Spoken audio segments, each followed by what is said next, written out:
And we are live in effect. What is up? What is going on, everybody? Welcome to the show. Hitting y'all with a surprise Sunday show with little Big Nate. We're going to be going to him momentarily, but you know how it is. We know how it is. We know how it go. Whether you're catching it live or you're catching it after it's uploaded, make sure you hit the like button when you come on in here. We're going to be talking about the recent development because we were well aware well aware that Stacey Abrams lost, and a lot of places where they thought they could get a victory, it was going to be black men's fault. But now we found out that they've identified a different enemy.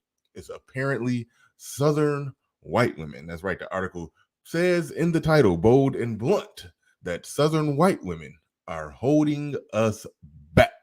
They're blaming the Southern white women who committed the awful crime of voting with their husbands. We're going to be getting into that and breaking that down. So strap on in. Let's get ready to go. Let's get it.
Peace, folks. This is X from TPOT Media. Open your mind and wake your black ass up. You know what time it is. Hit that damn like button as you make your way in the door. Grab a seat, settle in, get ready. It's the Grown Man Hour with your host, my man, Bernard Riley.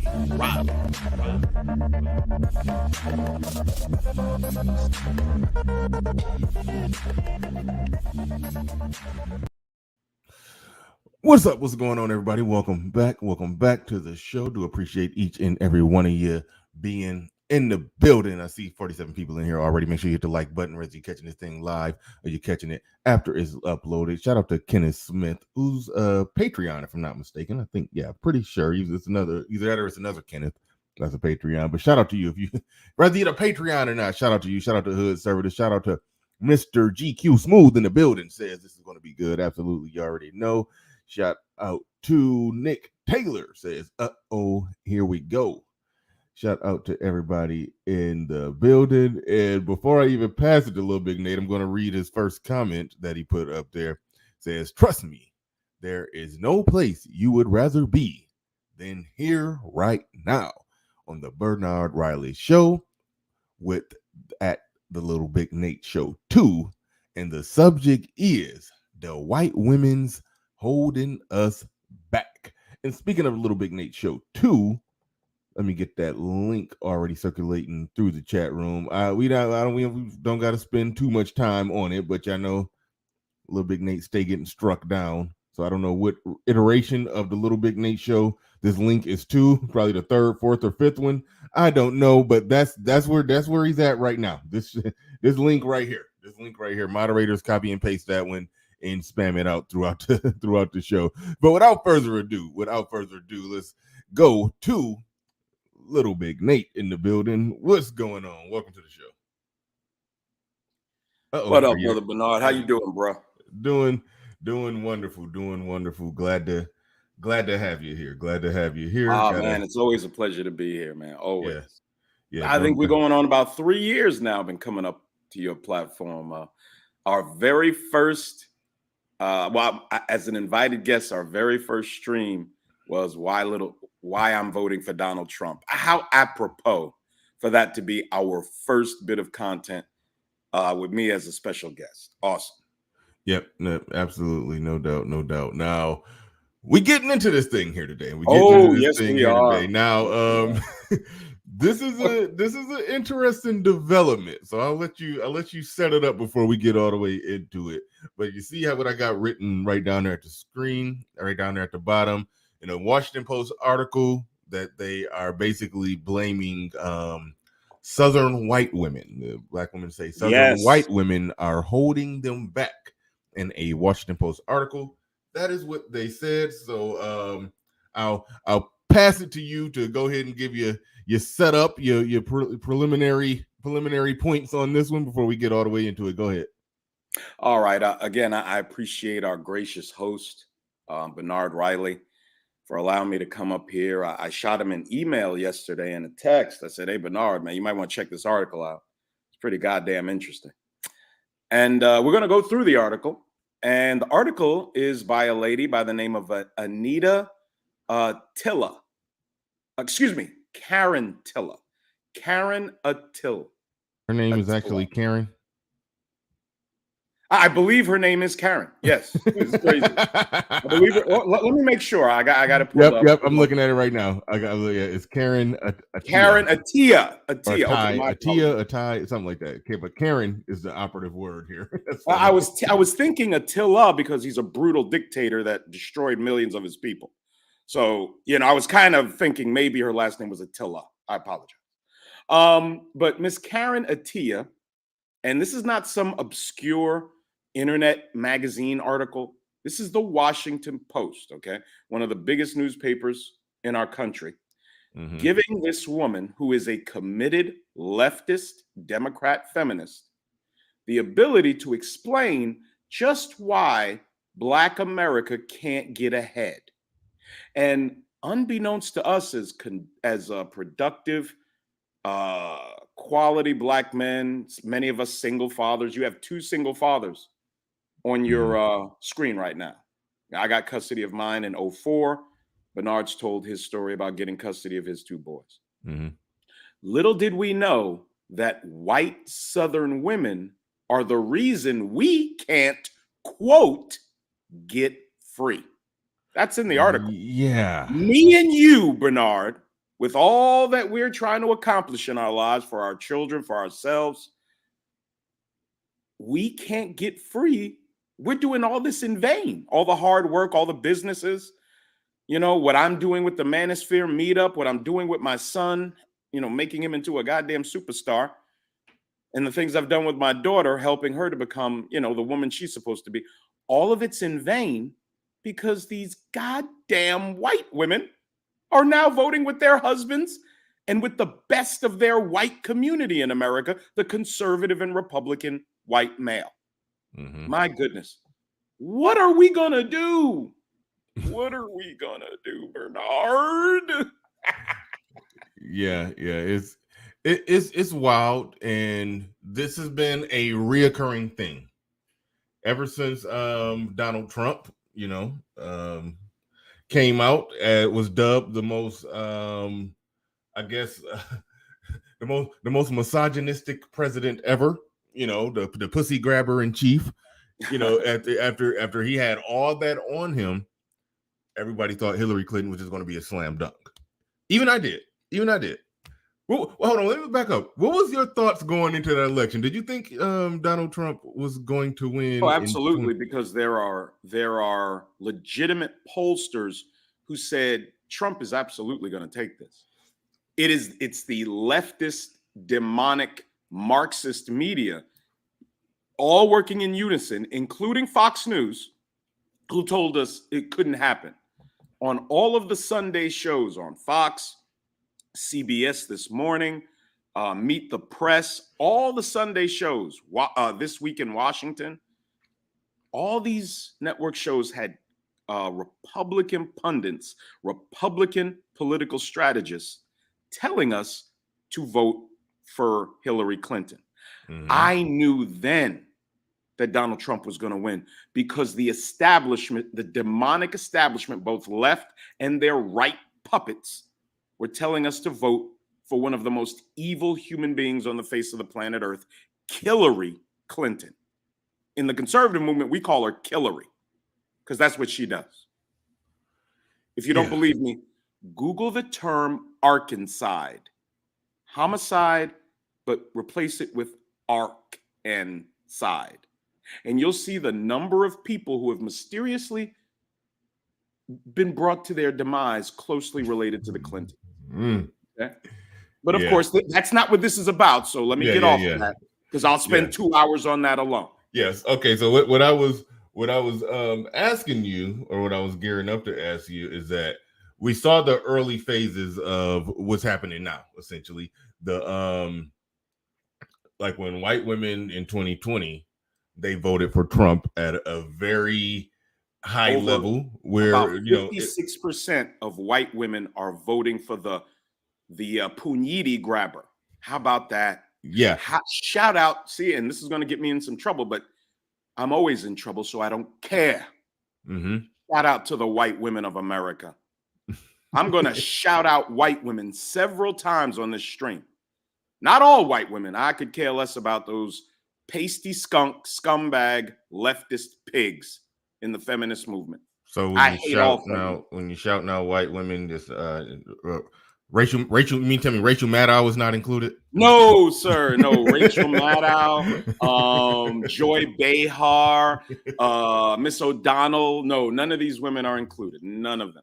I'm shouting out conservative, traditional values, white women who I will prove to you today are lining up behind their men, their conservative, productive American men in the white community. And I'm going to show you how pathetic and cowardly and how much of a loser Black Democrat men are as they line up behind their women. What we see taking place in America between Black men and Black women politically and white women and white men politically is absolutely amazing. And I'm going to show you it today.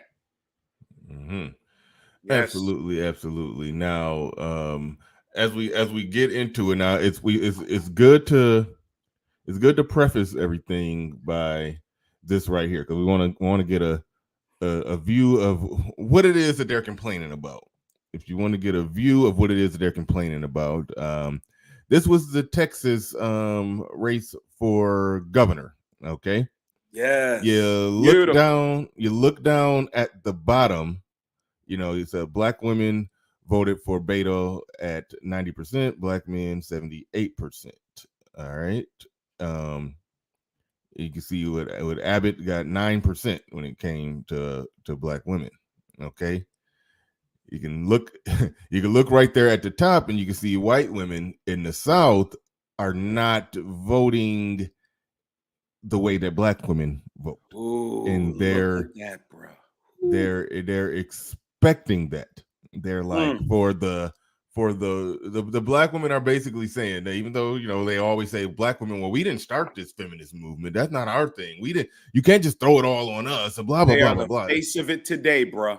And to the face of it today, to the point to where they're trying to shame white women for not being as feminist enough for the cause. Basically, oh my God, that's essentially what they're doing. But right there, when you look at what we got right here, look at the graphics on the screen right here. What do you got in the breakdown of this?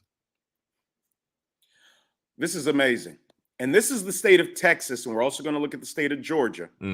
I got that. An article by Miss Karen Attia. I'm sorry. The article goes into these two particular states' gubernatorial races, and she holds Black men and white women accountable. But in her opinion, Black men are doing enough getting in line behind the leaders of their community, which are Luciferian, leftist, child slaughtering, Democrat Black women.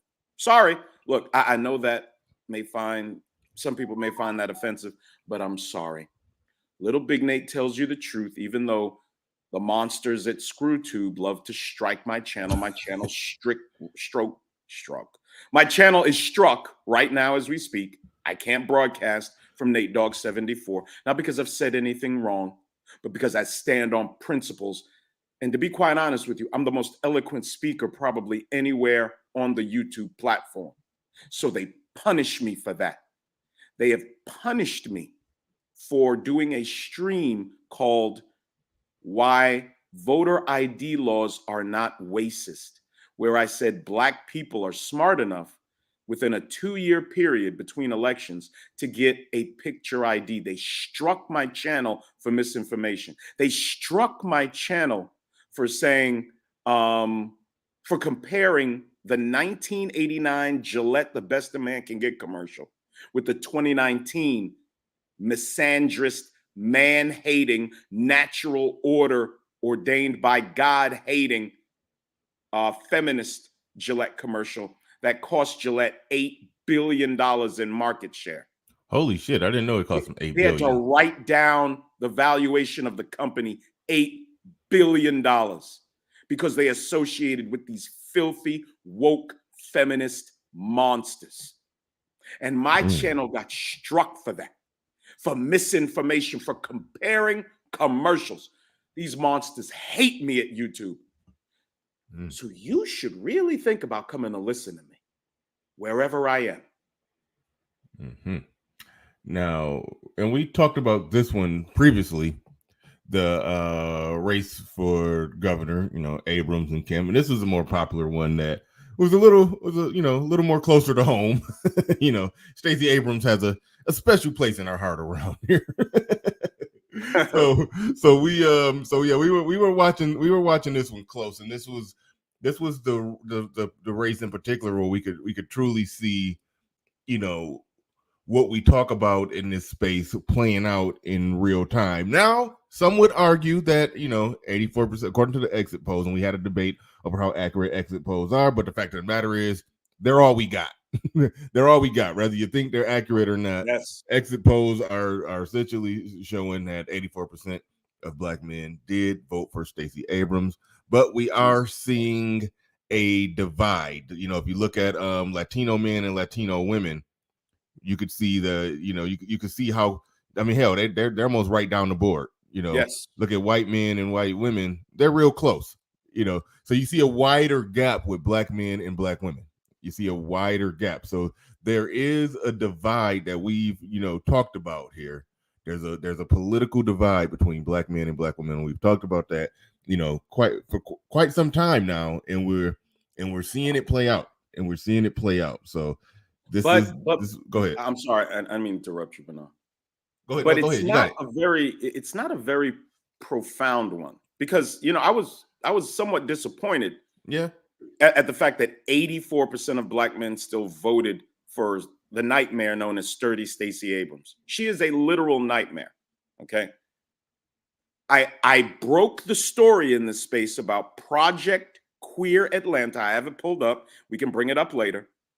Where in the article, one of her campaign staff said, quote, our campaign, the Stacey Abrams gubernatorial campaign, is all Black and brown. So, great for you. White people of the state of Georgia are 64% of the state, but nowhere on her campaign, according to this campaign staffer. And then she said, and almost all LGBTQ. That is from the actual campaign staffer in the article in Project Queer Atlanta. She serves those people, and that's her business.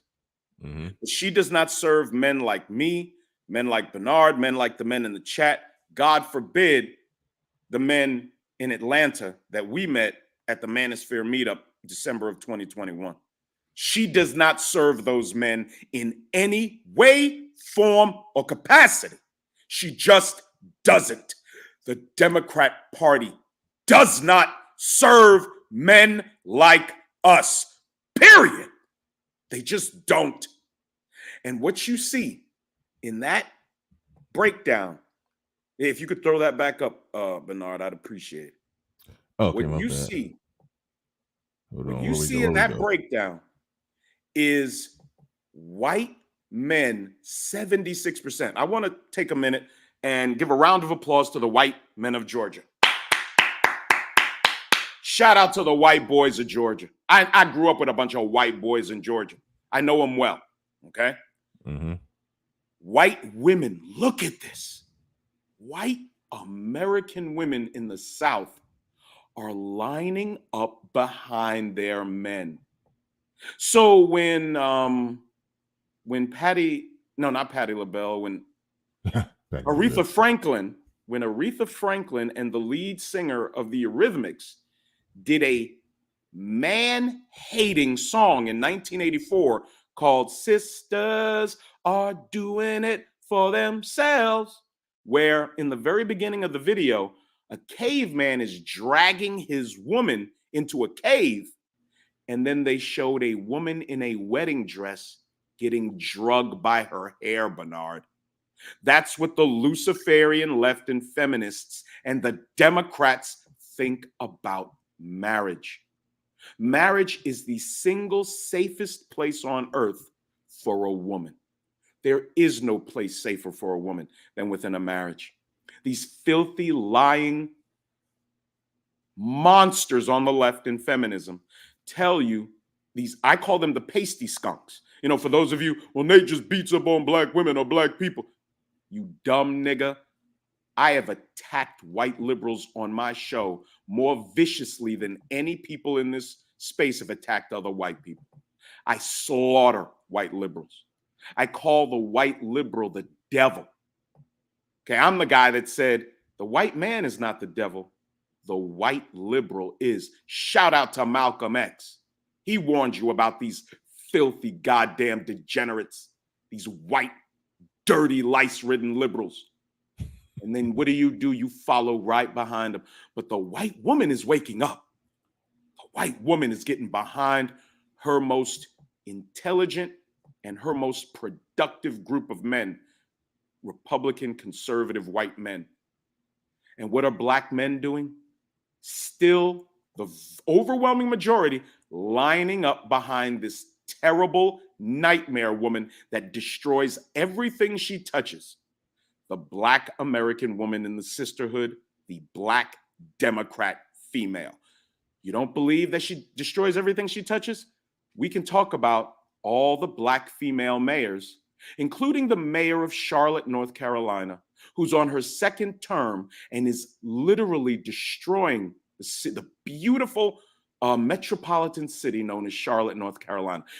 Now, it's still a beautiful place. And it's going to be the home of the Black Manosphere Meetup 2023 in June.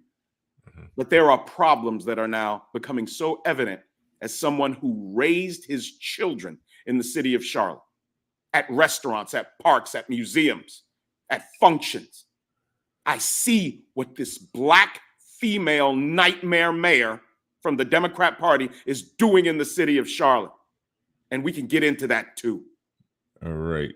Now, before we roll some clips here, I do want to get your reaction to this quote that was in the article. This is a direct quote from the article. It says, "White women vote Republican. We all know that. But there is another group." I think I wrote that wrong. It's supposed to be white men vote Republican. We all know that. But there is another group that consistently supports the GOP's do nothing about dead kid stands. And that is white women. Seriously, what gives? Now, I apologize for how I wrote that out. I wrote it wrong.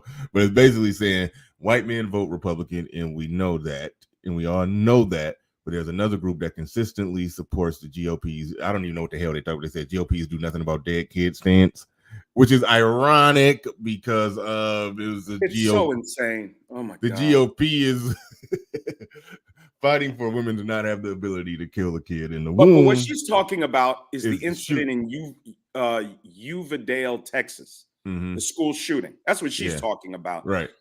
And what would have stopped the school shooting is having someone there with a gun to put down the assailant.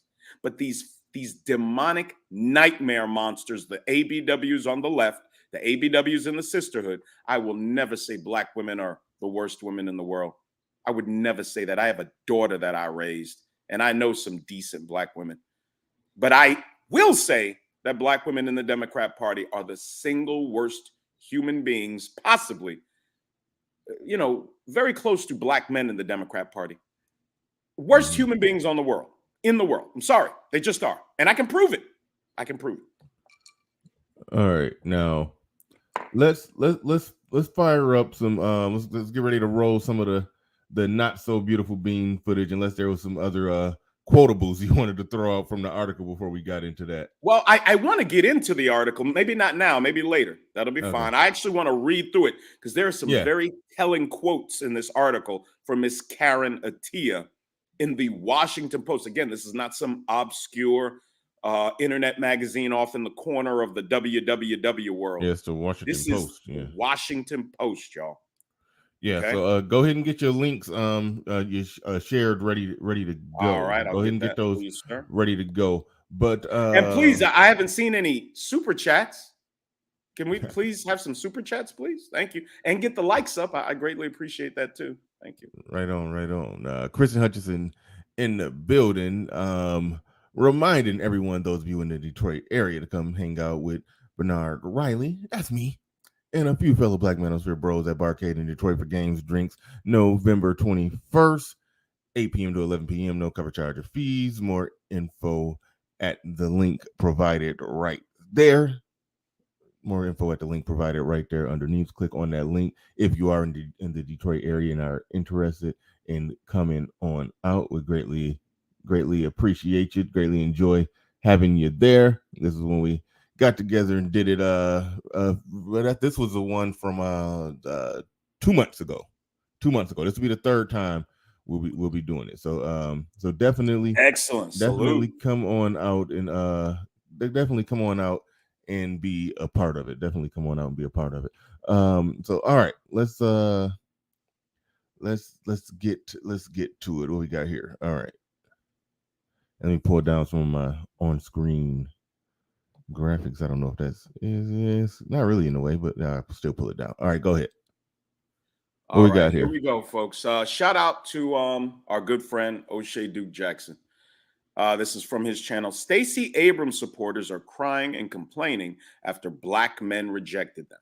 But it's not just, they're not just attacking black men. They're also attacking the wonderful Southern white woman who's lining up behind her best and brightest and most productive men. Something black American women will simply never do, ever.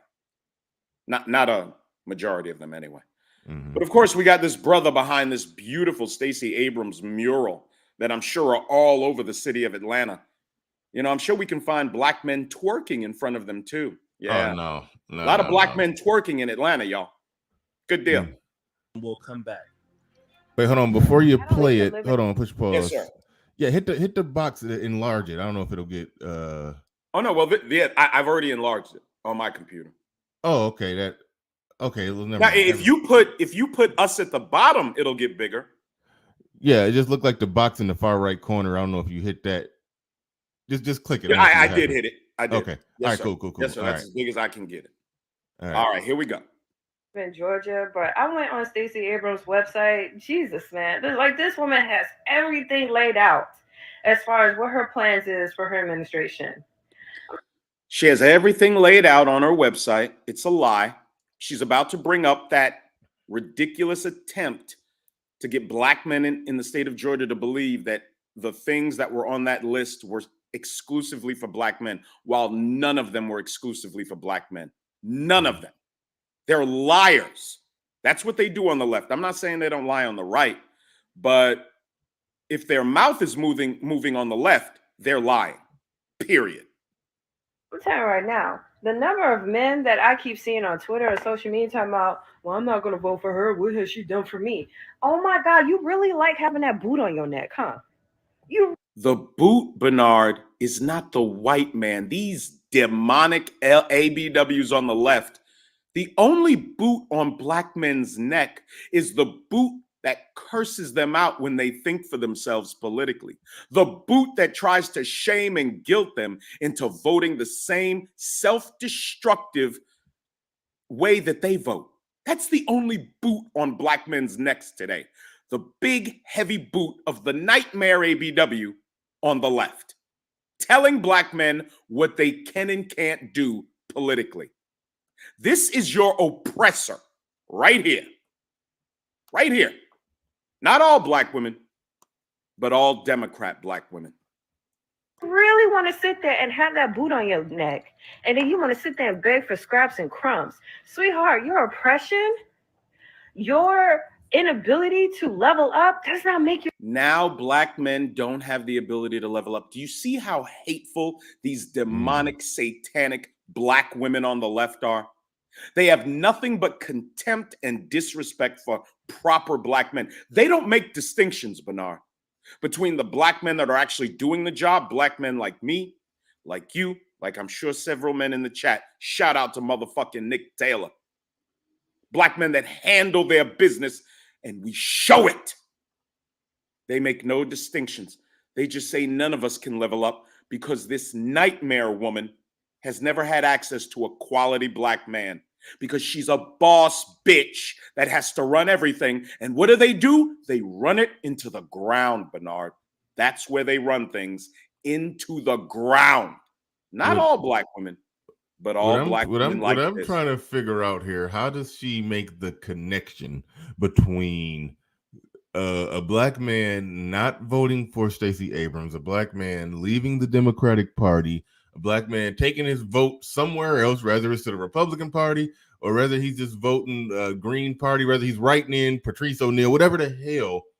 How does she associate that with this man's inability to level up? Easy, Bernard, because you can only level up the closer you get to the satanic and demonic thinking of black women in the Democrat Party. You're not leveling up unless you're for chopping up black babies. You're not leveling up unless you want to date a woman that's 400 pounds. You're not leveling up, Bernard, unless you celebrate single motherhood and black women, even though they're only 6% of the population, being 30% of the welfare rolls in America. Incredibly disproportionate. You're not leveling up, Bernard, unless you are in line politically and ideologically with women like her. That's the only way to level up.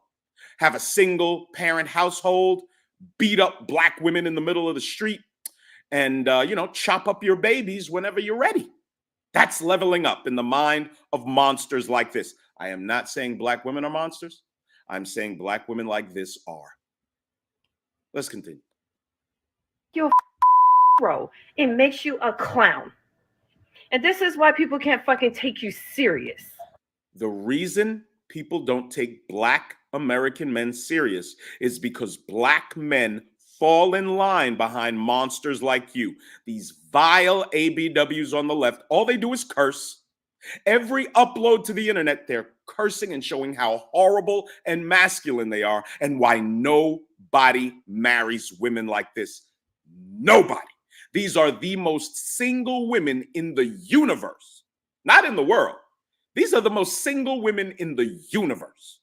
Nobody marries them. Nobody even entertains the idea of marrying these hateful, horrible women. Not black women, because I would never say that about black women. I am talking about black women like this. This is why you're being left behind. And it's not just black men. I'm seeing this shit with black women too. I swear to God, some of y'all, the way y'all be talking, you're descendants of slaves that got mad that you were free. All right, now this is the breakdown that we just looked at. Exit polls in the race for Georgia governor, Stacey Abrams in blue, Brian Kemp in red, showing again white women in the state of Georgia lining up behind their best and brightest men, while the weak and most pathetic men that are black in the state of Georgia line up behind this failed group of women who destroy everything they touch. Not black women, but black women in the Democrat Party. Again, we can just look at the cities they run. They are destroying the cities that they run, as do most Democrats. White or black, doesn't matter. But the white Democrat is a endangered species now, thanks to right-thinking white people. And the white woman who used to be a shoo-in, the college-educated suburban white woman, was a shoo-in for the Democrat Party. She is now leaving them by the millions to line up behind her men. Hoo-wee. The only people in the Democrat Party are going to be satanic nightmare ABWs and the pathetic black men that follow them. Period. At this point, all right, hear me out. You know, when y'all be having these political discussions and they be like Democrats and Republicans and blah, blah, blah, you have all this and, you know, change and all those conversations. And you have all these well-meaning white people who swear they're here for change and on the same principles as you. And they're having discussions with you and about being, you know, left, you know, and being a Democrat and believing in. Angry that there are more and more black men now saying, why are you a Democrat? What has this party done for us? Little Big Nate came to the Black Manosphere almost 6 years ago and has been speaking 3 years ago. The first things out of my mouth was that the Democrat Party has destroyed Black America with Black America's help. We are not victims, but we elected to line up behind these pot-belly P-word filth on the left and do everything that they tell us, including following women into hell. I don't follow women anywhere. Okay? Sorry. I'll listen to an intelligent woman, absolutely. And believe it or not, well, I can't say it yet. I was going to give you some inside baseball on the Black Manosphere meetup, but I won't do it just yet. I got to talk to the brothers first. All right. But let's continue. Hold on. Sorry, go ahead. Wait. Christian Hutchison in the building says the boot on black men next is black people demeaning black men for being productive citizens, then wondering why black communities lack black male leadership or support. Very well said. Very well said. Thank you for the super chat. Appreciate that. And Clement Gray is in the building with a $2 super chat. He says they voted 87% for her. Didn't they? Men did. I think he's been trying to say black men voted 87%. 84 Abrams, in the state of Abrams. Georgia. 84% of black men voted for the nightmare known as Sturdy Stacey Abrams. Yep, it was. Yep, there it is, right there. 84. See, now 14% GOP is actually not bad. And salute to those brothers, and even salute to the 6% of black women, 6%, for God's sakes, who didn't vote for a woman whose entire campaign, according to the campaign, was filled with black and quote, bracket. It was all black and brown, no white folks, and it was mostly L. Gibbet.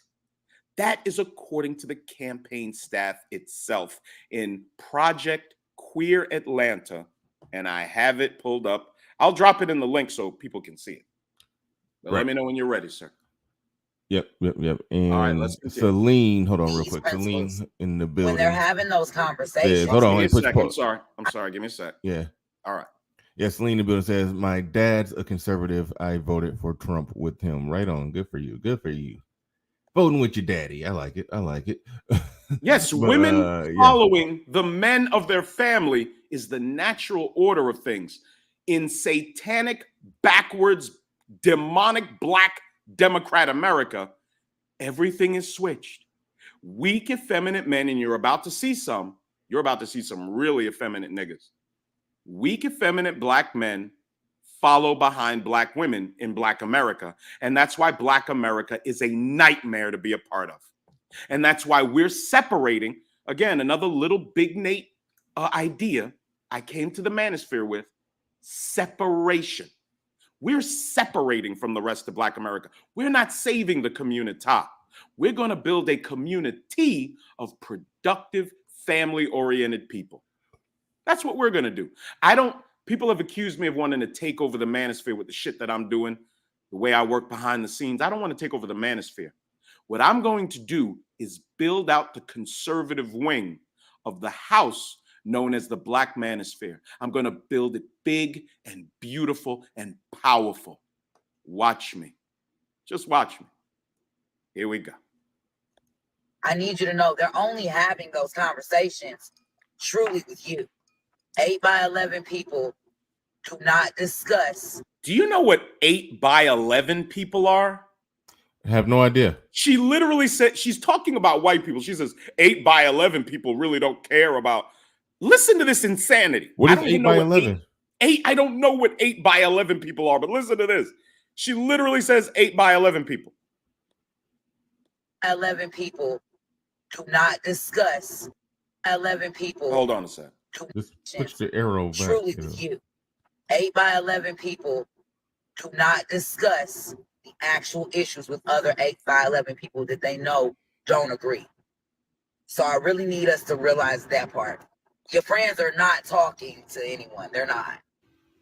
In the chat room, if you know what 8 by 11 people At is, this point, by all means. I just got a quick question for white women. By all means, if you know what 8 by 11 people are, by all means, let us know. Say something to us. I think NEU has the answer. You might want to highlight his answer. New? I don't see anybody. Don't see it. NEU. You know, the guy NEU. Shaka Nulu. Okay. Yeah.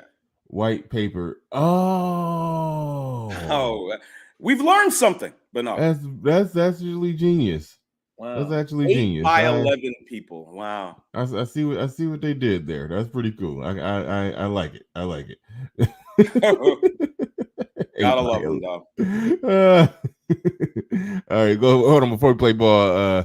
Clement Gray in the building. So I guess the 84% that voted for her was Alphabet Mafia, and the 14% that went for the white guy was straight. I guess just asking. No, you're asking a straw man out bullshit question. Loaded question. Yeah. Because Nate has made it very clear that a lot of the black men are following their women. He didn't say they were gay. He just say they don't think for themselves. They get behind their women. I mean, there are some that have thought about it and are legitimately liberal. And not saying you can't be legitimate. I mean, okay, Nate will probably disagree. There are some that have, gave it a good thought and a good look over, and they still decided that voting Democrat is somehow better for black people. I think it's some things that if you vote Democrat, you're working against black people, even if you are convinced that a lot of the stuff that the Democrats push is well-intentioned. In the long run, I think it works to the detriment of black people. So, but there are some black people, some black men who have made that calculation. Then there are some that just get in line. They just that's what mama said to vote, and they just started voting where mama told them to vote from when they turned 18, and they just still doing it.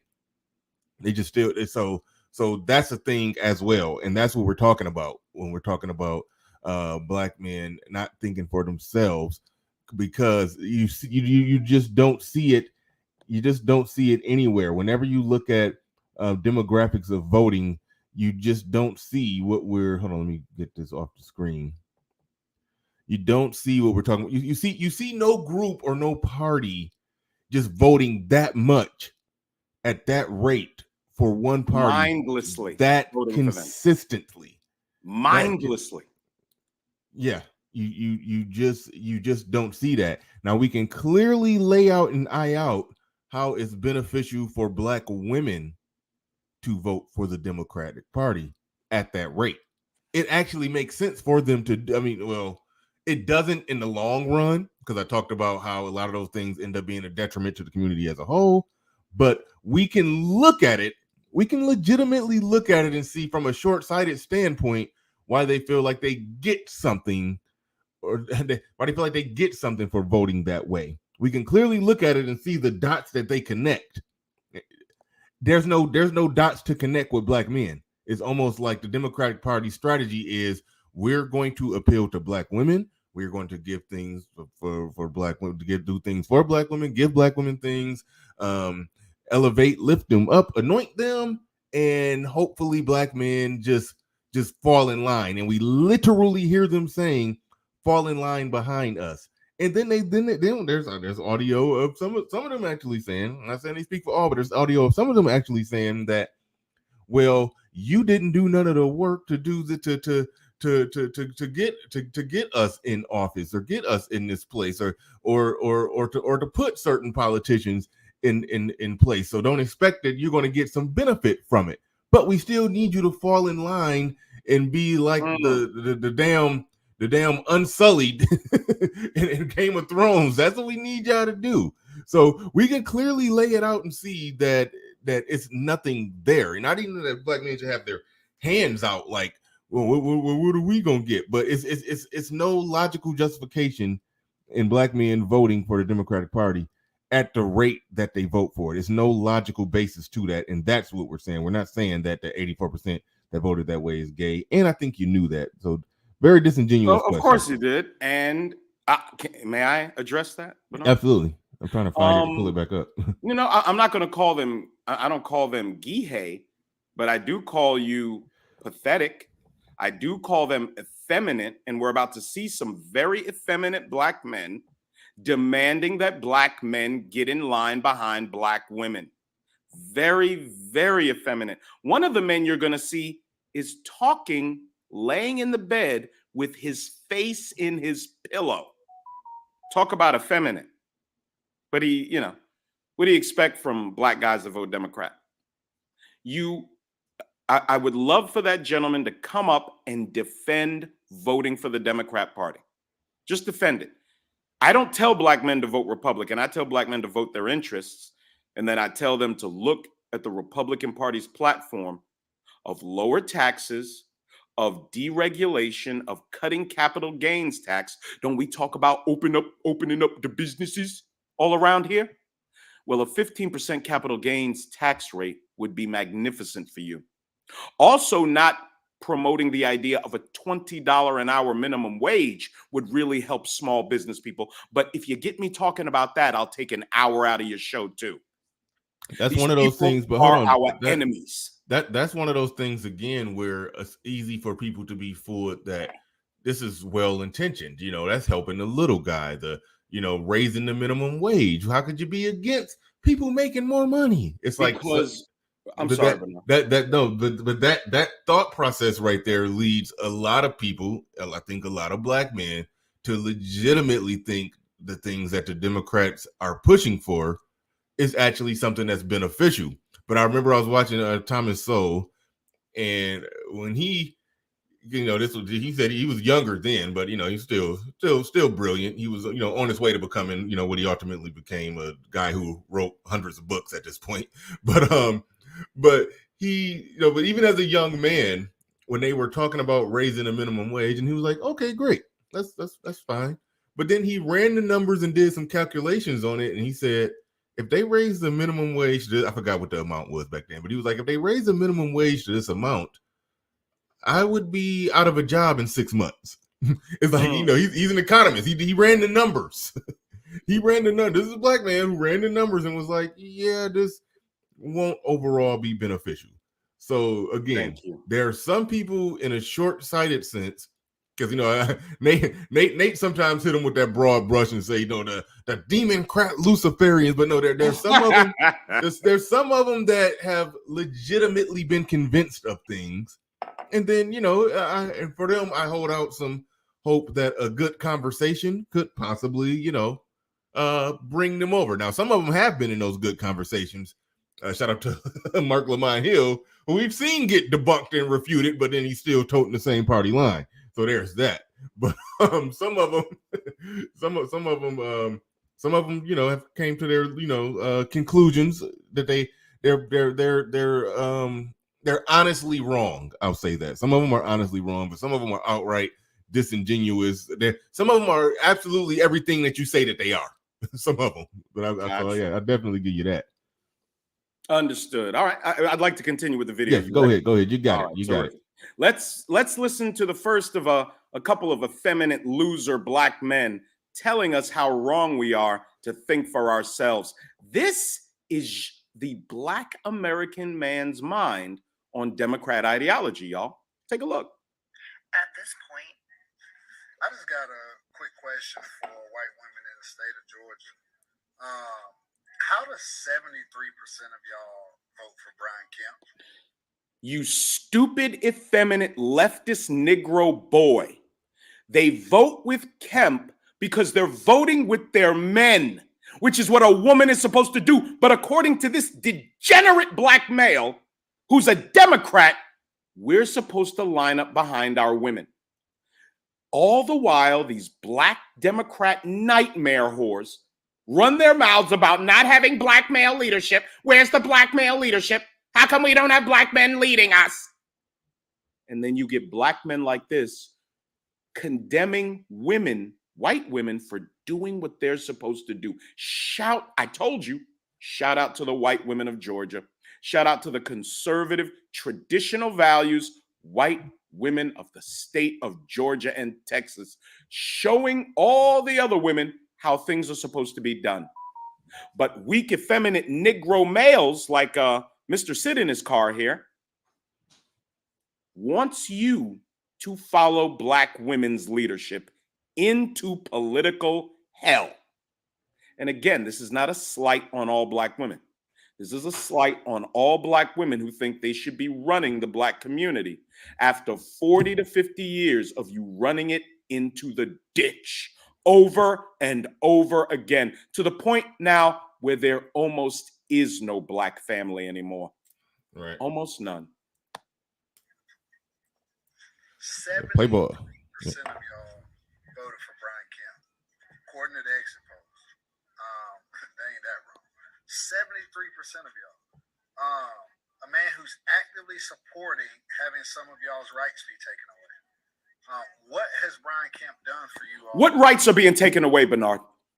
All they can say is rights are being taken away, but they can never delineate or explain what rights are being taken away from people. The only thing that I could jump right out and say is that, well, I'm gonna word it like them. What is it? The way that they word abortion. Damn it, they'll say a woman's pre something. They'll try to word it in a way to make it sound like they're I don't know. It's like they try to word it in the softest way possible to make it not sound like he's taking away our right to kill kids. Yeah. Oh, taking away our rights. You know, Taraji P. Henson, she hosted the 2022 BET Awards. Her and all the satanic nightmare leftist women with their hair helmets were walking across the stage talking about, well, now you know a gun has more rights than a woman in America. And of course, all the horrible leftist animals in the audience clapped. The same BET Awards that in 2022 was attacking SCOTUS for overturning Roe versus Wade is the same satanic BET Awards that just the 2 years previous were screaming Black Lives Matter. This is the stupidity and the contradictions you get out of black female leadership from the Democrat Party. It is a nightmare. The previous 2 years on the BET Awards, it's all Black Lives Matter, Black Lives Matter, Black Lives Matter. Now this year at the BET Awards, with Taraji P. Henson hosting, Jasmine Sullivan, Janelle Monáe, you know that she's that cute, mentally ill liberal singer that used to be on Bad Boy. All of them screaming about how angry they are. They can't terminate the lives of black children now in all 50 states. What happened to Black Lives Matter? You demonic, goddamn nightmare women. What happened to Black Lives Matter? Disgusting. These people are the worst people in the world, both the males and the females. Oh, hold on a sec. Wait, he's muted. I got him. Please get the Cash Apps up and the Super Chats, please. I'll take your questions, but they need to be in the form of a Super Chat. You looked at a woman who's been fighting for women's rights and rights for people of color and minorities and poor people. Hold on, let me go back. What has Brian Kemp done for you all in the state of Georgia? White women in the state of Georgia. How does 73% of y'all vote for Brian Kemp? 73% of y'all voted for Brian Kemp, according to the exit polls. They ain't that wrong. 73% of y'all. A man who's actively supporting having some of y'all's rights be taken away. What has Brian Kemp done for you all in the state of Georgia where the state of Georgia had a $2 billion surplus? $2 billion. I hate these niggas. I'm not going to curse, Bernard, but I hate these niggas. You looked at a woman who's been fighting for women's rights and rights for people of color and minorities and poor. Of course, he has no proof of these rights she's been fighting for. Black people in the Democrat Party are so stupid, they believe whatever some idiot says on the internet. Whatever, without any proof, without any documentation, without any statistics. They just run their filthy mouths, and we're supposed to believe them and get in line behind the black woman in the Democrat Party. I'm going to show you the kind of black women I'll back up. I'm going to show you the kind of black woman that I sent money to, not even in my state. She was in the state of Pennsylvania, a black conservative woman named Kathy Barnett. I'll show you the kind of black woman I would support politically, just so you don't think it's just a all-out assault on the queens. Swear to God, I hate this shit. For people, and the middle class, almost her entire professional career, and decided, we good. We want this same old bullshit. We want Brian Kemp. Somebody tell me why. I need to know. I keep seeing things like, they're voting against their best interest. They're voting. What do we see, gentlemen? We see a rebellious black woman. 90% of what you see uploaded to the internet by black women are from leftist, satanic, black American women whose lives revolve around rebellion. When you see tattoos on a woman, and I know there are some women listening that have tattoos, and isn't it funny how no black women are commenting when we know black women are listening?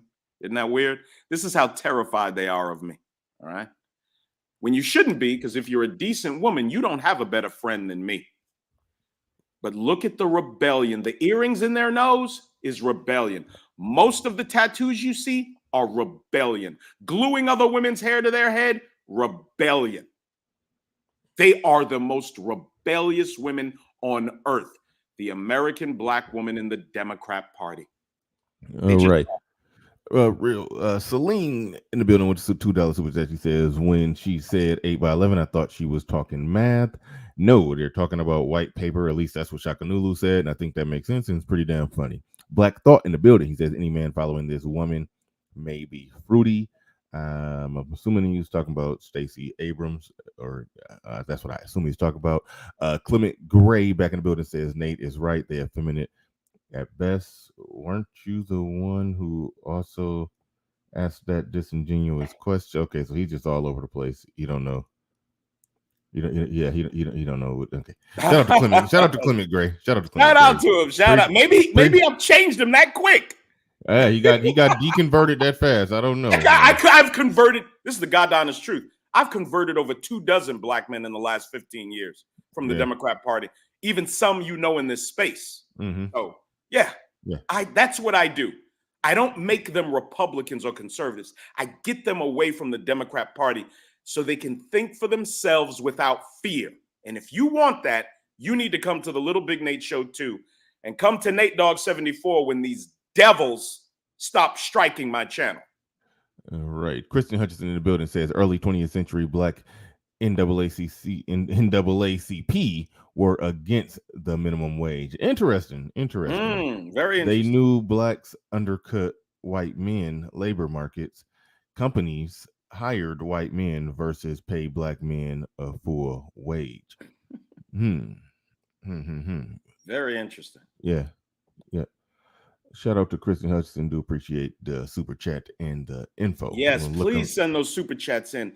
Whenever I come on one of my brother's channels, I make them money, because that's what we do over here on the conservative right side of the political spectrum. We don't castigate and insult men for being successful. We do everything we can to help make the men we associate with successful. And that's why I'm here on a Sunday morning when I should be laid up watching football, or planning for the Black Manosphere meetup. We got a conference call coming up soon with the executive council. That's what I should be doing, but I'm going to come here and try my best to educate the brothers who will listen, educate the women with the courage to listen, and make my nigga bread. Right, Deadly Raver. Hold on, wait. Deadly Raver in the building says, what is going on up in here? I'm just throwing money in so that you can buy knives to carve up these turkeys for Thanksgiving. Shout out to Deadly Raver, man. Yeah, no doubt, no doubt. Shout out to Deadly Raver. Appreciate it. All right, go ahead and All right, bro, roll it. In the other clips that you got ready to go, when you get a chance, email those ones to me. Email those. This is really my only one. Oh, okay, cool. Yeah, this right. I have a very short clip that I want to show you. It's only 5 seconds long. Okay. Right. I'll email that one to you. No, if it's 5 seconds, that's fine. Go ahead. Okay, cool. We can roll with it. Go ahead. Actually, no, there is one more. I'll email you. There is one more, but it's only like a minute long. Okay. All right. I'll get that to you. Against their best interest. Have you ever thought about the fact that maybe this is like within their interests? Like maybe this is exactly what they want. Maybe they like having everything decided for them. They like having people to do the work they don't want to do. You see, she's saying maybe the guys that vote Republican, the black men, want everything done for them, want people telling them what to do. That's exactly what happens when we follow black women, when we don't take the natural leadership role that we're supposed to. Now, if you can deduce voting Democrat and you're the genuine leader of your household, hey, do what you do, bruh. But most black men want to take home as much money as they can of what they've earned. Most black men who want to start a business don't want a 30-40% capital gains tax. They much prefer it where Republicans want it, down around 50%. So you can put that money back into your business and not into the pockets of a bunch of pedo scumbags on the left and on the right, to be honest with you. All right, now this is what I'm trying to figure out here. Yes. How is it that somebody, in her estimation, voting Republican, how does that mean you want somebody doing something for you? Like the white man, Bernard. The white man. Come on, man. The white man. Anytime you as a black man. But wait a minute. Black people vote Democrat because their belief that the Democrats are going to do more for them. So how does it logically work out to where somebody voting Republican must mean that they're expecting somebody to do something for them? Like, I mean, based off the precedent that's set up, why would that even be a problem? That's what I'm just trying to Bernard, figure you're out. thinking logically. That's the problem. You can't think logically over on the left. It's impossible. Nothing makes any sense. The beliefs that they have change with the day. Today, I want to be a rhinoceros, so you have to say I'm a rhinoceros. Tomorrow, this 48-year-old black man named Nathaniel Burwell might want to be a Scandinavian 6-year-old white girl with blonde pigtails. You're going to have to acknowledge that, Bernard, over on the left. Period. So logic has no place with a man in the Democrat Party. None. Absolutely none, bro. You cannot make sense of how these people think. That is what I've been saying for 3 years now, as niggas insulted me, attacked me, fought me. Nigga, I've been through hell in this space with the Luciferian leftist Negro pigs. And I've destroyed them all of them, with simple logic. You're going to love the next one coming up. Yeah. You're going to love it. Clement Gray in the building says, I was only saying that because basically it seems to be their thought process. If voted for her, you're probably LGBTQ. If not a man at all. Yeah, unlikely that everybody that voted for her is LGBTQ. That's why we thought that, that you were just on some bullshit. But all right, man. All right, cool. All right, here we go. Appreciate you, super chat. Go ahead, roll the tape. Yes, sir. They like having a man that, you know, basically decides everything for them. I've seen TikTok As opposed to women deciding everything for us as black men. Thank you. where it's literally like, I'm with my boyfriend and now I don't have to think for myself. Maybe this is literally within their interest to vote Republican. Just something to think about. Okay, so if she can view that Republican white men, nothing makes any sense on the left. I'm sitting here trying to parse it out, but is it possible? Is it possible? But a black man voting Republican means that he wants another man to you know, think for him or do everything for him. But him voting Democrat, again, like you said, so they want the Democrats in power to do everything for them, or you know, you're following behind voting with how the women vote, so you're basically letting these women decide what's going to be happening for you. But you could see it that if a white man is voting Republican, that white man is not voting to have somebody else do something for him. He's voting Republican because he thinks that gives him more positioning, more leverage, more ability to do what he needs to do and how he needs to do it.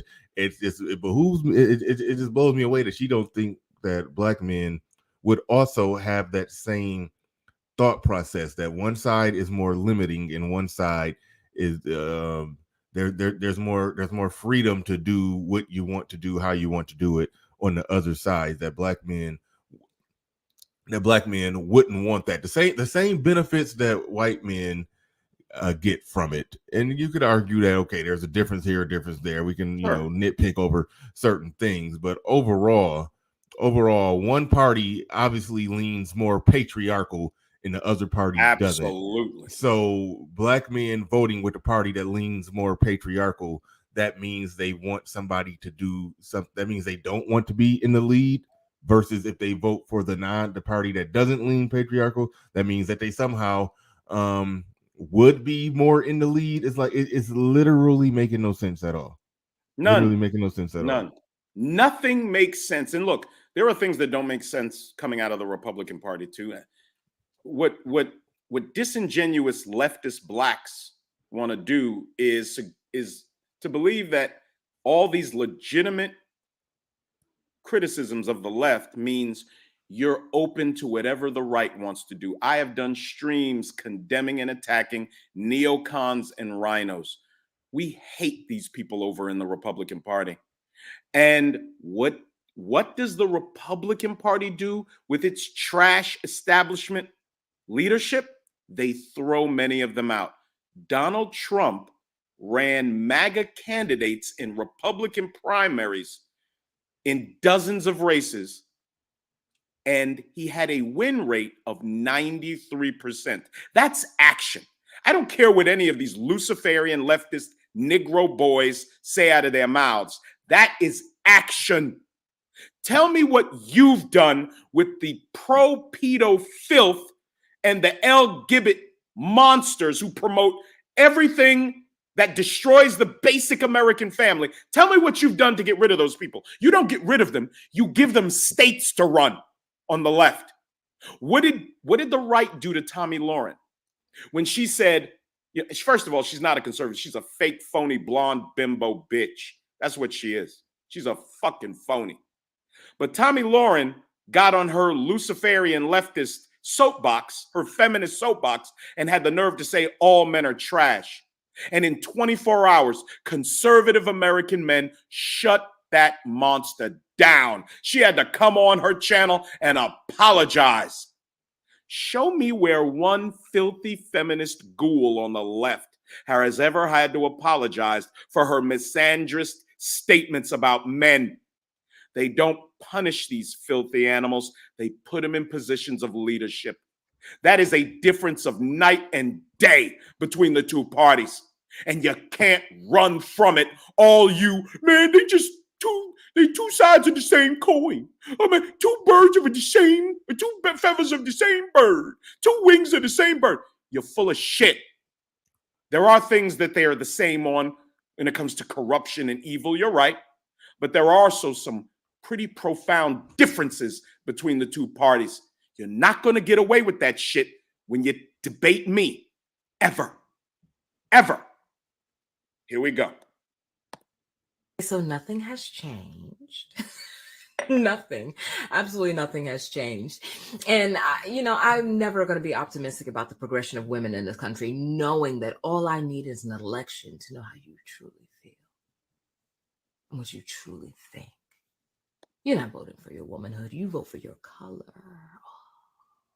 Because, my dear, you know full well that no matter how many laws they pass and what they make illegal and how many rights they take away from you. Again, madam, would you delineate the rights that are being taken away? And if you call having the right to chop up your babies, you murderous, murder mommy nightmare monsters, where did the right come from? Our Constitution says American citizens have the right to life. That there alone crushes your argument that there's a right to murder, you filthy, satanic, leftist black women. The Constitution says we have the right to life. Again, completely destroys your argument for abortion. You murder mommy pigs. The right to life, liberty. You can't have liberty without life, you dumb leftist females. And the pursuit of happiness. The Constitution doesn't guarantee us happiness. You have the right to pursue it. That's all you need. But these monsters never tell the truth. The Luciferian left never tells the truth. Your punishment will be far less severe than mine, if you are even punished at all. So what am I going to vote for? You have any super chats or anything, Bernard, you want to call? No, I'm caught up on them. Okay. All right. Well, I'll scroll through and we'll keep it pumping. My life and the rights that I should have, or the rights that you can't have. You know I know what you're doing. Stop playing. I asked you to cite your source, and it's taking you a while, so I went ahead and found it, because what you said is wrong. What you meant is that Stacey Abrams is blaming an increasingly familiar boogeyman for Democrats, the dreaded specter of misinformation, which she claims is aimed at Black men. Yes, Black men are so stupid and pathetic and impotent and ineffectual and incapable. These misinformation campaigns by the Kemp campaign and the Abbott campaign in Texas, they tricked us, Bernard. They tricked us. They got us thinking that we should own businesses and be the heads of our family. Those are the misinformation campaigns that these goddamn white conservatives keep hitting us black men with. And we're so fucking stupid that we fall for it over and over again, Bernard. We should be following the Black Queen into hell, Bernard. That's what we should be doing. We got to stop falling victim to all the campaigns of these white, racist Republican men telling us we can be at the heads of our households and maybe we should start a business. Man, I tell you, it's just wrong how we fall victim to the misinformation. Unfortunately, Wait, back it up some. And okay. Yeah, back it up some. Let it. I haven't seen it, so let it kind of play a little bit. Okay, so yeah, I'll run it from the beginning. Here we go. Yeah, is that Stacey Abrams is blaming an increasingly familiar boogeyman for Democrats, the dreaded specter of misinformation, which she claims is aimed at Black men.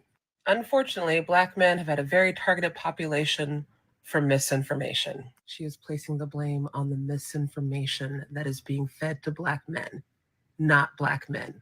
This lesson in citing sources has helped. And I also hoped that this lesson in reading comprehension has helped. There's one thing I love. All right, pause. All right, give me a if you're going to come to me with something. Yes, sir. Yeah, that's an interesting sleight of hand trick. You try to say that it's the misinformation that's always out there. They're just targeting Black men with the misinformation. But see, here's the thing with that. Most of the people who are speaking on behalf of Black men, and I think stirring the pot of the culture of Black men, it's mostly Black men online. So I don't even think it's some targeted outside force feeding Black men some information that has them running astray. I think that call is coming from within, so to speak. If you understand Yes, what I'm sir. saying. I agree. So that's the bullshit that Stacey Abrams and Brittany Cooper was trying to pull, and that she's trying to essentially make it seem as if somebody is controlling black men, and it's not black men thinking for themselves. Renard, somebody's controlling black men, and it's not them. There we go. Them controlling black men is fine. Them shaming and guilting black men into doing what they want, which is assist them in destroying our race in this country and destroying the country. These women want to destroy America, bruh. Mm-hmm. They just want to. White feminists, I have read several times their quotes from my channel. Quotes from the top white feminist pasty skunk ghouls reciting how they want to destroy the American family, the way a woman cannot be the full actualization of her womanhood if she's in the confines, quote unquote, of a marriage and family. These women don't want women having any children. They don't want women ever getting married to men, because you can't be a woman under the oppressive boot of matrimony. And of course, look at this satanic nightmare ABW leftist. You got the classic nose ring, rebellion. She's chopped off her hair, rebellion. I wouldn't be surprised she has ratchet ass tattoos, rebellion. All Democrat black women do is demonstrate how rebellious they are to the natural order that the Creator wants for women and the natural dynamic that's supposed to exist between a man and a woman. They fight and work against it with every bit of their power and prowess. They just do. I'm sorry. Here we go. Make sure that you can back it fully up. Like, I'm really getting sick of Charlamagne the God. Like, I think he needs to. Here's your classic black Atlanta Democrat male. You're going to love this. You're going to love it. Stick to pop culture and rap and hip hop and all the other shit instead of politics, because I'm sick of his clout chasing, social climbing. Tired of him. Like, the very thing that he did to Kamala Harris when she was running the primaries, the very thing he's doing to Stacey. And it seems like he always builds black women up just to. This effeminate black male is angry that Charlamagne the God, for God's sakes, took it too hard on sturdy Stacey Abrams. If Charlamagne the God is the scale for taking it, going too hard on somebody, then goddamn, what do you want him to? You're supposed to roll out the red carpet for her, bro. And they're just gonna sit there and hug teddy bears together. Like, what were they supposed to do? Like, Charlamagne the God is not asking that intense of some questions. I didn't even see the damn interview or discussion, but I know it wasn't that damn intense. I know that much. No, sir. I mean, honestly, no real pushback. He tried to, well, what are you gonna do for black men's? That's stupid nonsense. Well, but what they do in those discussions, they try to.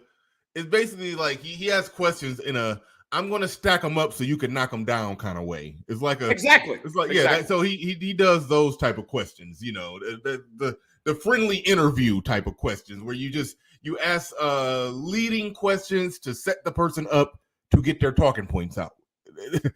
He's looking at that. This guy laying down on the bed is looking at that as he's being too hard on her. Like, come on, like that. Bernard, I can't hear you. Oh shit!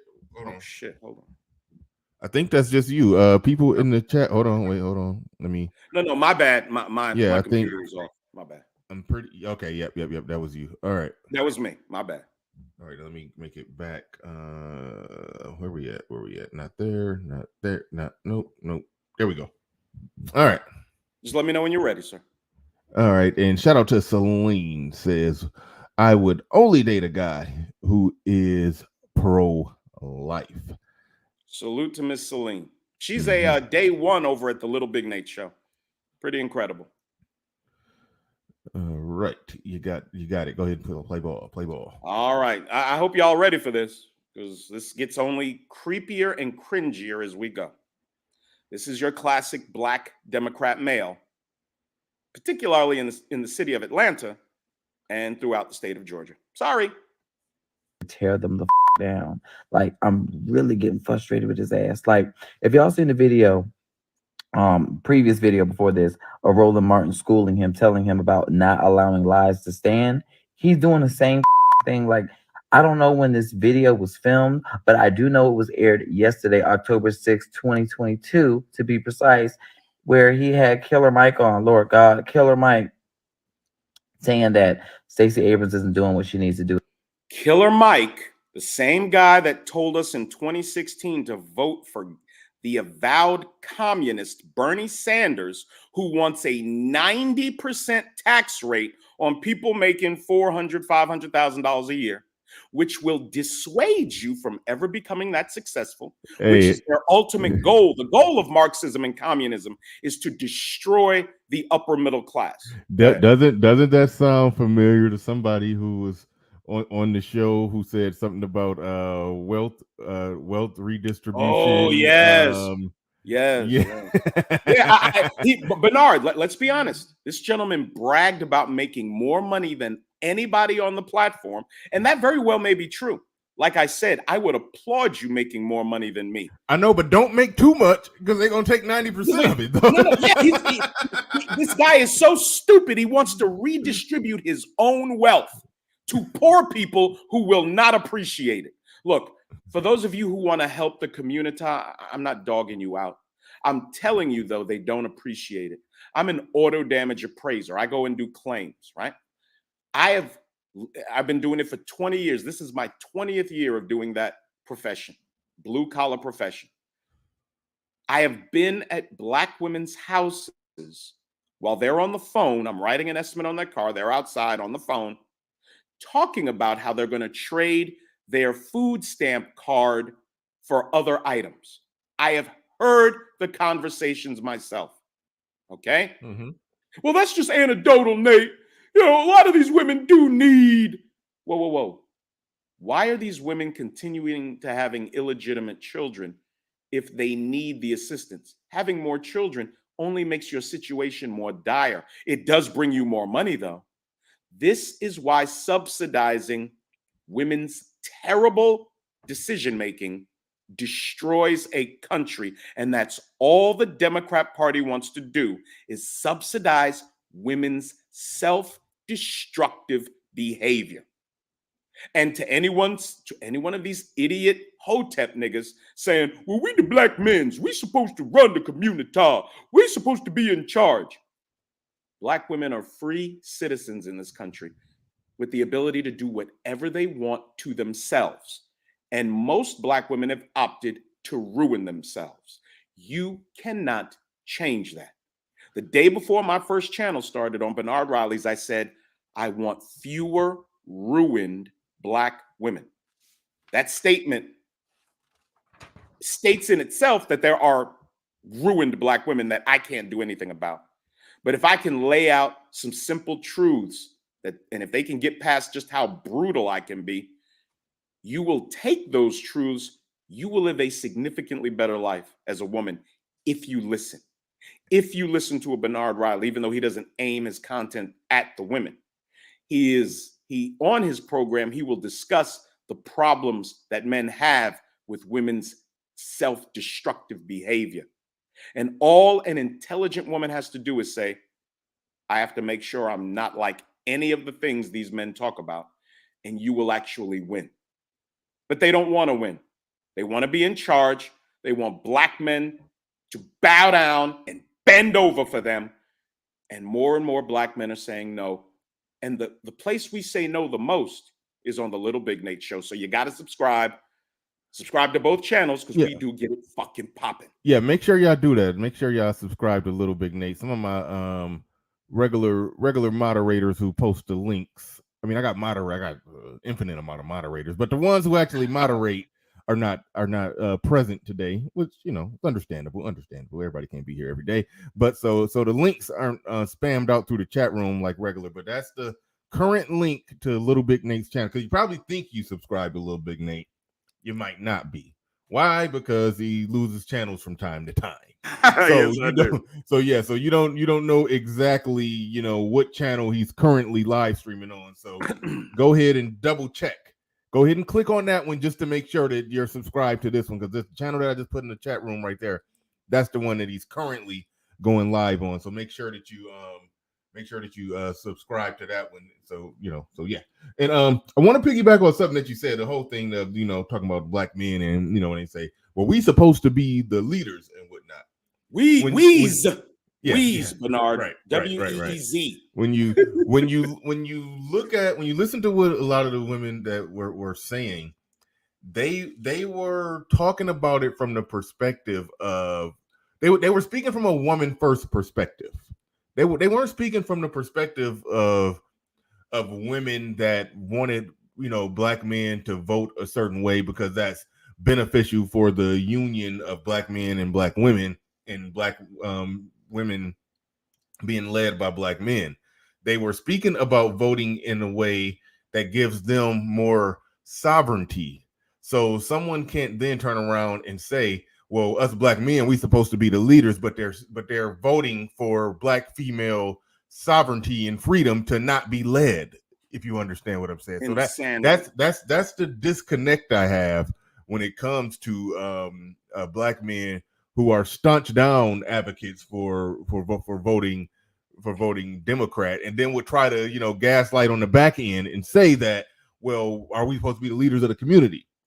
Well, if you're saying that, but then you're also saying vote Democrat, then there's a clear disconnect that the person isn't seeing. That I just had to get that out. Yeah, but, I came to this space saying, how are you in this space in the black manosphere? There's tens of thousands of hours of content about the terrible behavior of modern women, and then you vote for the very party that is subsidizing, profiting from, and promoting said self-destructive behavior. How do you do that as a black man in the black manosphere, promoting all this red pill stuff, and then voting for the party that is destroying our country by subsidizing women's terrible decisions? Yeah. It's complete contradictory, hypocritical insanity on the part of black Democrat men in this space. You are a joke. That's what I've called you for well over 3 years now. Oh, and one more thing real quick. It's worth pointing out, because you mentioned Killer Mike. He got a taste of it when he simply committed the crime of saying that Stacey Abrams' opponent was running an effective campaign. That he said that, he threw that out there, and it was a Huffington Post article that basically said he's more politically dangerous than Kanye West. He's they tried to cancel him, so he got a taste of it. But Bernard, so black men like Kyrie Irving can't post a documentary, and Killer Mike can't compliment a white conservative Republican governor on his outreach attempts to black men. Yeah, and he didn't even say he supported him. Black female leadership in control. Yeah, he didn't even say he supported him. He just said, I see what he's doing. I see him running an effective campaign. Like, he went to go talk to King Randu. He did a few things. I forgot the whole list of things that he did that was very effective, where he was reaching out to black conservative men, basically. Yes. When he was reaching out to black conservative men, that was effective. And Killer Mike just acknowledged that. The problem that Stacey Abrams have with black men, even though we saw the stats that it's not as much of a problem as me and you probably would have hoped, but it's the problem that she did have. He was at least speaking to that in a way that she refused to. Like, I heard. Well, she tried to the very last week of the campaign. Bernard, again, I broke the story in what is the Project Queer Atlanta. What is a project, Bernard? It's something, it's an undertaking, an attempt to turn something into what you want it to be. Project Queer Atlanta. And Stacey Abrams is being interviewed on Project Queer Atlanta. And her campaign staff is telling the reporters at Project Queer Atlanta that her campaign is, quote, has all black and brown people, shout out to the white folks of Georgia that are 66% of Georgia, but not on her campaign, and she wants to run the state. She said all of the campaign staff is black and brown and almost all LGBT. That's who Stacey Abrams serves. Yeah, so for those that don't know, just adjusting for, you know, that may have some new subscribers in the building. LGBT, that means gay. So, I'm just being careful. Trying to be careful. I know. I'm the strike god. You know, I'm the thumbnail god, but I'm the strike god too. We be speaking in code over here to try to not trigger the algorithm, but just for those that don't know, that's what that means. So that is interesting. I didn't even think about that. Georgia, you said it's 67% white? 65, 66% white. Ooh, so and she has no white people on her campaign, according to the campaign, Bernard. So that's interesting that, yeah, she's probably going to have a problem. Excuse me. She's probably going to have a problem with white Democrats. I mean, well, she probably clearly had a problem with them. I mean, she's going to have a problem with them. White folks ain't stupid. White folks see the writing on the wall. This woman don't represent us. If they could see her running a campaign where her whole campaign, her whole staff is all black and brown and LGBTQ, they could look at that and see that this person has an agenda that doesn't necessarily fully include us. So wow, like white people are more or less probably looked at her the similar way that some black men are starting to look at her. That's interesting. That's interesting. And Bernard, can anyone who might be a Democrat or might have voted for Stacey Abrams, can you tell me who her heterosexual black male campaign representative was on TV? I don't know who it was. Negative. I have no idea who her straight heterosexual black male campaign, top male campaign person was. How about any leftist niggas? Put it in the chat for me, my leftist Negro males. Put it in there. I'd love to know, because I'm sure you know, right? Having voted for her. Mm-hmm. Let me know when you're ready, sir. All right, let's go ahead and play ball. Finish this nightmare. This is really cringy. Really cringy. Hold on, I'm almost. Yeah, okay, there we go. We got it. Go ahead. As far as reaching out to black men, this, that, and the other, she needs to follow or take heed of Brian Kemp, this, that, yada, yada, yada. And Charlemagne just sat there and clapped and said, yeah, whatever. What the This incredible device removes 50 times more earwax than cotton swabs and lasts a lifetime. Hold on. Yeah. No, go ahead. That's why you got to send it to me, because I got the YouTube. Oh, okay. No, my bad, bro. I didn't even. So you don't have to. You don't have the commercials. Okay. Yeah. Whenever we do this, any videos you got, send them to me in advance, one, so I can watch them and get the full feel of them and have something to say, and then questions. I sent you the one of the wonderful black woman that's coming up that I would love to support. Yes. Okay. Cool. Yeah, I emailed you that one, bro. Okay. Cool. All right, here we go. Play ball. Like September 9th, you held a forum with 21 Savage and Stacey Abrams, and she talked about what she would do as governor as far as black equity, what she would do with criminal justice, and the fact that she wanted to expand Medicaid, knowing that Brian Kemp shut down 6 hospitals in Georgia in 4 years. Like, you were there. You were 2 inches away from her. She was right next to her. And you didn't correct him, saying that, no, there was nothing but black men in the audience. Y'all was at an HBCU. Why would you not correct him? What man? Like, that's that shit I'm talking. What man talks with his face in a pillow? A pillow biter, gentlemen. That debuted on your channel, Bernard, about 1.5 years ago. Mm-hmm. Paco the pillow biter. It's a Little Big Nate original. There's a bunch of Little Big Nate originals, but you got to come to the show to hear them. Thank you. Talking about, like, you allow people to jump on your platform and say, oh, the Biden-Harris administration ain't doing shit, but you shitting on them and you don't correct them. This is what's frustrating the hell out of me. Y'all allow people with these large ass platforms who don't know shit about politics or policy or what anybody in government is doing, to where y'all allow these lies to stand so people believe what you're saying is correct. What you're doing is becoming a deterrent, a voter suppressant. Why the That's yes, they're suppressing the black male vote. Like a black man in 2 years can't go get a picture ID.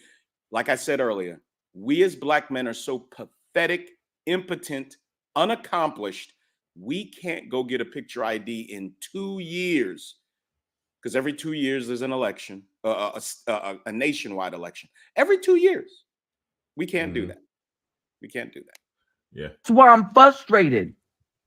Anything for clout, anything for engagement, anything for views. How the you say that you're pro-black and you're not doing what you need to do to protect Stacey from a black man who will never have a natural child with any woman is pro-black? Isn't the ultimate expression of pro-black like getting with a decent black woman and having a family after you marry her? Isn't that the ultimate expression of being pro-black? How come so few pro-blacks engage in the most pro-black activity that you can, including men like this, including your hoteps with 1 million baby mamas? Can any of you leftist black people answer any of my questions? All you do is run from me. That's all you do. We know why. that is bullshit like this? Hold on. Well, yeah, it is an interesting concept when a gay person is. I mean, I mean, I'm not standing over there with them, so it's like a part of me, like, okay, whatever, I don't care. But it is an interesting thing to just tease out the degree in which, like, everybody. Okay, put it like this: when everybody is talking about, pro any type of race or whatever, a black community, Hispanic or Latino community, when you're talking about that and you're talking about building that, no matter, you can't get around it. You are talking about families. So it does beg the question. It is worth teasing out, because I don't want to go as far to say that he can't take a pro-black stance, seeing as that he's black, but there is an expression of it to where it's like, okay, they're pro-black in the most counterintuitive way, and it ain't even just gay people in that. It's like they're pro-black in the the way that things are, and everything that's wrong with the black community is like the thing, the nuclear family structure that would fix it is, if you follow the logic of it all the way home, whether you're talking about the women who are ultimately advocating for for basically more female freedom, sovereignty to do what they want, when they want, how they want to do it, and then you throw in some gay shit. It's like they're pro-black, but they're standing on the side of everything that ultimately is a detriment to black people in the long term. Absolutely. Yeah. And but at the same time, I will say, a gay man or a gay woman, yeah, okay, they can care about black people and try to advocate for what they advocate for. But it's like it is a he used the term pro-black, Bernard. Caring about black people is one thing, but being a pro-black where your ideology centers around what is in the best, allegedly the best interest of the black community, I think having children in 2-parent households that are married is probably really big on that list. And the marriages need to be between black men and black women, not black men and other men. Sorry. That's just me, though. And, I'm just an auto damage appraiser from South Carolina. That's all I am. And Republicans don't offer you anything. Democrats are for a bunch of shit that I think is not beneficial for black people. So getting that taken off the table is enough right there. Regardless of what Republicans are allegedly offering or not offering, I don't even have that much of a handout for them to put anything in my hand. I just know what's being offered to black people as a whole from the left is not something that I think is beneficial for black people. That is more or less my position. If I could address that real quick, shout out to brother Sub-Zero. Sub-Zero, please go subscribe to Sub-Zero. He hates Democrats almost as much as I do. Now, to address what Hammer's saying, the Republicans don't offer you anything. That's the mind of a leftist. Black Democrats expect white Democrats to take good care of them. Black Democrat males expect white Democrat males to lodge their thumb in their assholes and tongue kiss them as deeply and as passionately as possible. That's what Democrat black men like him want. So when they come in and look at the Republican Party doesn't make any blatant, obvious overtures based on race, except Donald Trump did. And we can talk about that. But the Republican establishment doesn't do that based on race. They don't make overtures to white people based on race. They don't make overtures to anybody really based on race. Maybe you might find a couple of instances, but it's very rare. They don't do that, okay? But they tell us, we want you to have low taxes. We want black men to take home as much of their money as they can. And if these black men want to start a business, we'll have a very low capital gains tax for you, Mr. Black Man, 15%. How's that sound to you, black man?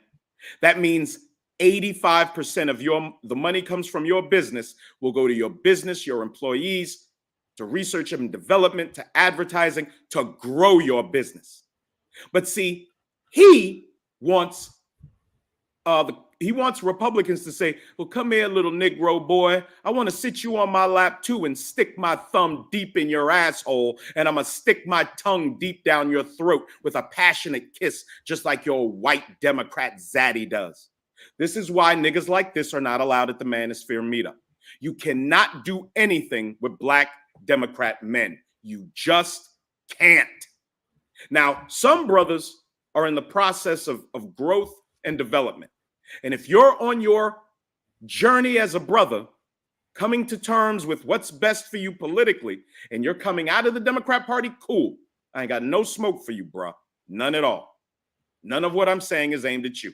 What I'm saying is aimed at the Negroes who are looking for white zaddy on the right to act the way that white zaddy on the left does, promising you the world. What are the Republicans going to give us? You sound like a fucking child and a woman.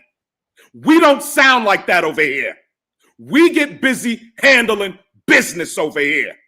It's leftist black men that want something given to them. Fucking hate these niggas. I'm sorry, dog. These niggas have destroyed our race. They have destroyed us with this thinking. And I do everything I can to maintain my composure because I'm on another man's channel. But you want goddamn WND, you come to my channel, you'll see it and you hear it. I can cut up as much as I want in my house. I have to respect his. Goddamn leftist nigga males make me sick. You're the most pathetic men in the world. I don't even blame black women for not respecting us when we got a bunch of niggas talking about, well, what are you gonna do for me, Mr. White Man? Hey, Mr. White Man on the right, are you gonna promise me happiness and success? Because the Democrats tell me I have a right to success, not that I have a right to pursue it. Shut up, you stupid leftist niggas. Shut up before I embarrass you even more. Sorry, Bernard. These niggas have destroyed us. You all right? All right. Let's play ball. Play ball. Let's roll the video. You good though? You good though? Come on now, bro. Get your life together. Anything to coin for some coin.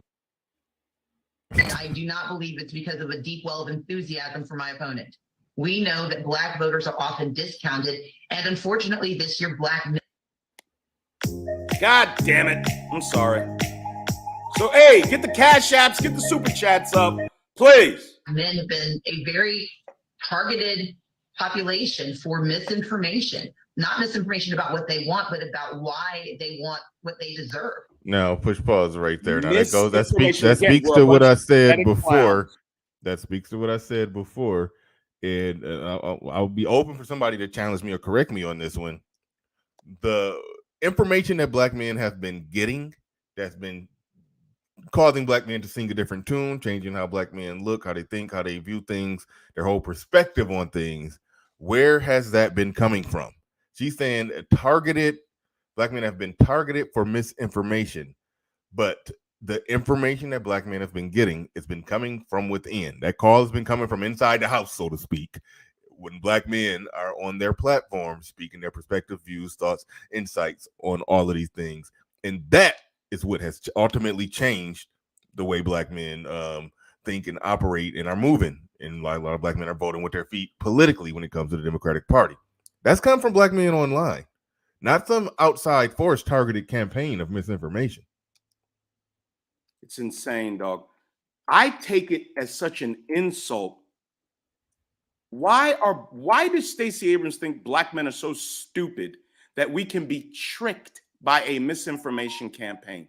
Because if we're not voting in lockstep with the nightmare lady, the black Democrat feminist leftist ghoul who chops up her babies to the tune of over 40% in America, even though I do have to tip my hat to the American black woman, in the 80s, she was getting 500,000 abortions. Now it's 250,000. It's been cut in half by conservatives, Republicans, and pro-life people on the right. And this is another stupid trope of leftist nigger males. Oh, the Republicans ain't done nothing about no abortion. You dumb liar. We took abortion clinics from 2,000 in the 90s to less than 500 before the repeal of Roe versus Wade. Liar. We took the abortion rates from 1.6 million in the 80s to now a little over 600,000 present day. You fucking liar. Shut your leftist mouth. You can't come against me with this nonsense. I will destroy you. I will. I promise you. I will destroy you. Here we go.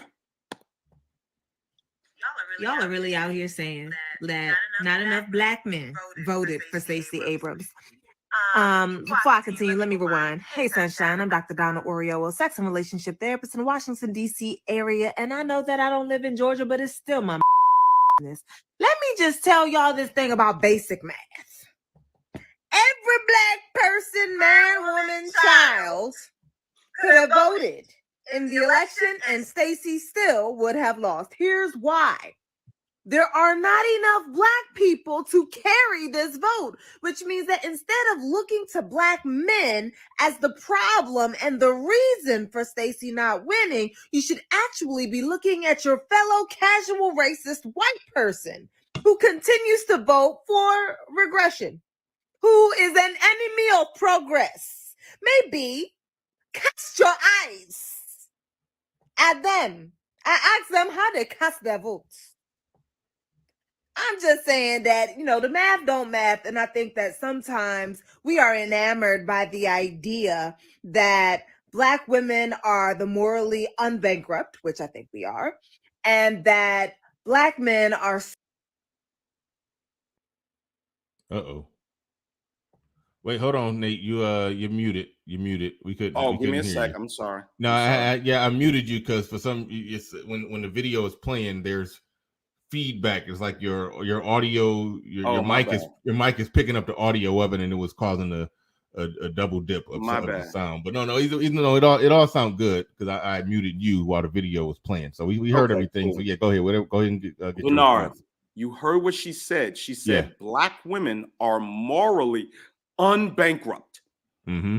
Listen, so black women are perfect according to her. Right. Again, tons of abortions, tons of single motherhood, tons of videos on the internet insulting, disrespecting, and attacking people. Tens of thousands of videos of them beating the shit out of every imaginable type of person, male, female, Pakistani gas station attendants, Asian nail salon owners, and their primary target for their abusiveness is other black women. When you look at fights, there are no more predominant fights on the internet than black female fights. That's so much of what black women do in America. They destroy their image through the internet. But she said black women are perfect. They are morally unbankrupt. Unbankrupt's not even a word. And this woman says she is a professional sex and relationship therapist. And she's not even using proper words. Are Black women perfect? Nobody is perfect. Why do these leftist feminist Black women think they're perfect? So many of them. Angry with Kevin Samuels because when they would go on his show and say, I'm a 10, he would correct them. You're not a 10, madam. I'm sorry. You wouldn't be a 10, 45 years old, a couple of children by a couple of different men, never been married. That's not perfect. I'm sorry. Oh, but see, this is what the Democrat Party does. I have said on my show so many times, Bernard, I've said the Black American woman is not the least desirable woman in dating because she's Black. No, she's not the least desirable because of anything except the fact that she's a Democrat.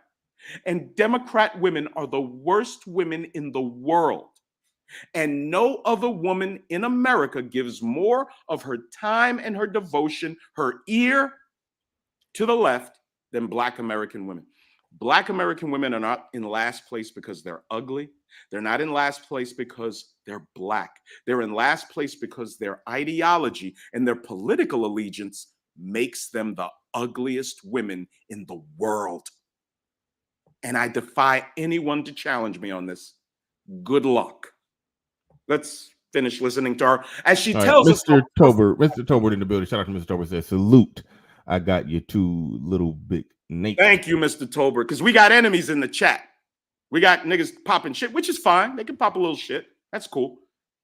But, you know, you're not going to defeat my logic. No one has in this space yet defeated little big Nate's logic, except SKC. Shout out to SKC. God damn it.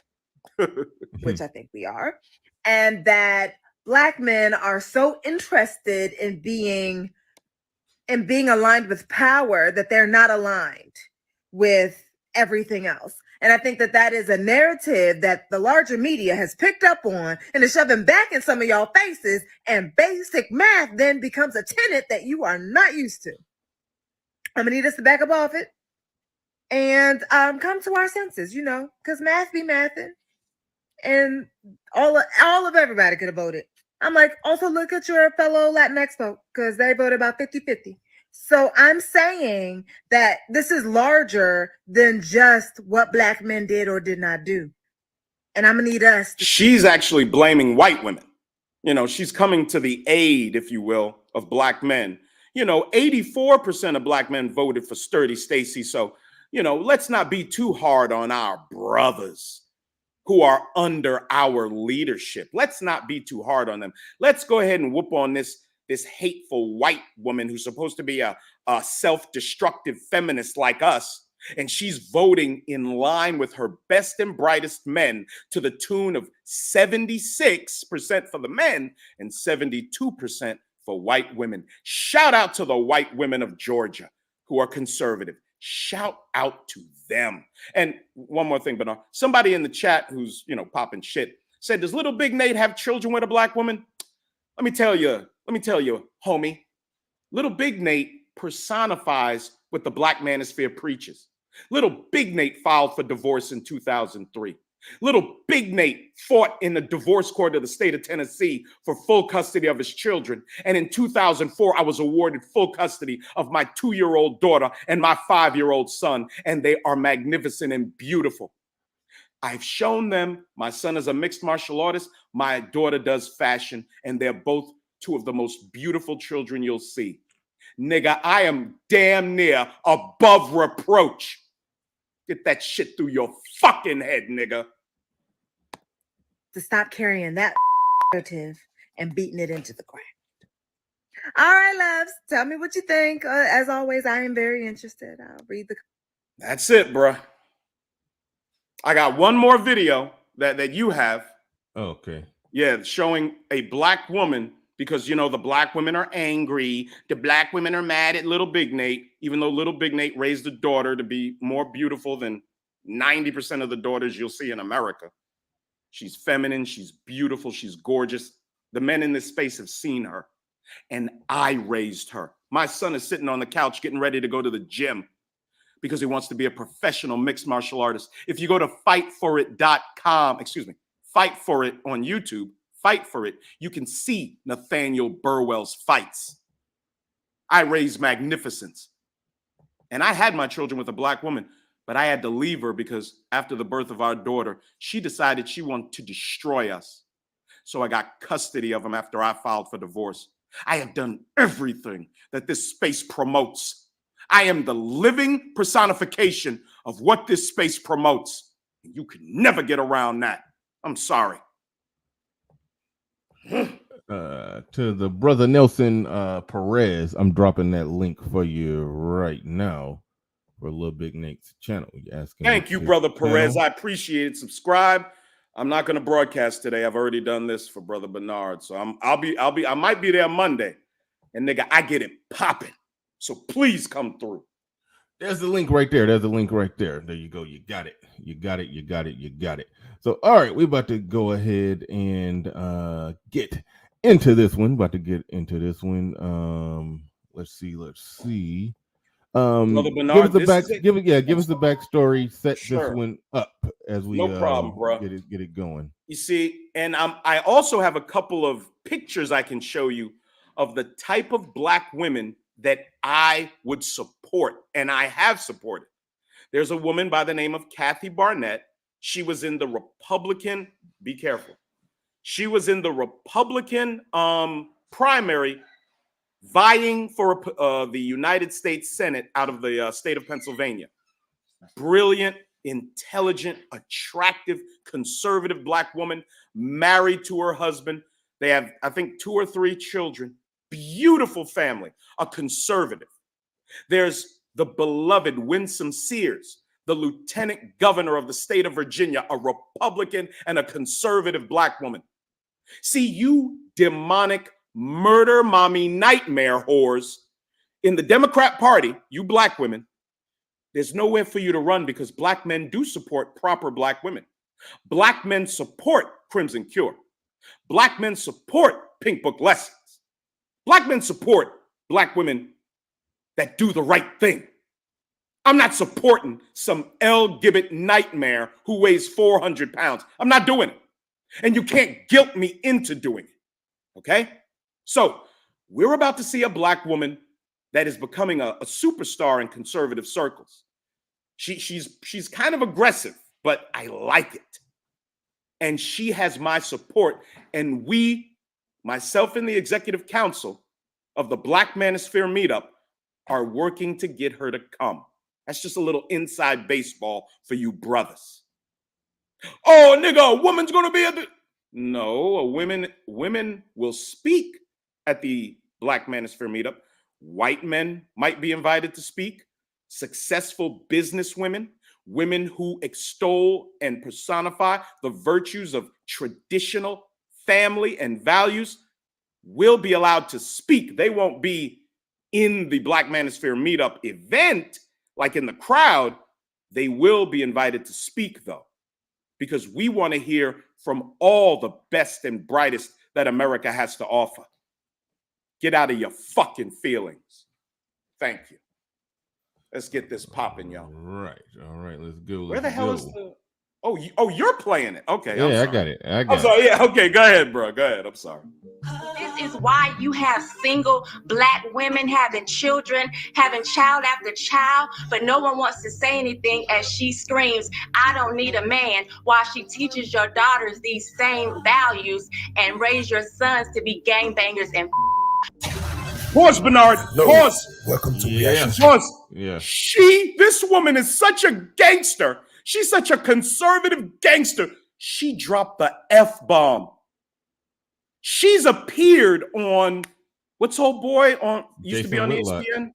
Jason Whitlock. She's actually Jason a Whitlock. regular. She's a regular on Jason Whitlock. She's a regular on Jason Whitlock. And she be over there dropping bombs. Nigga, she went at the synagogue of Satan.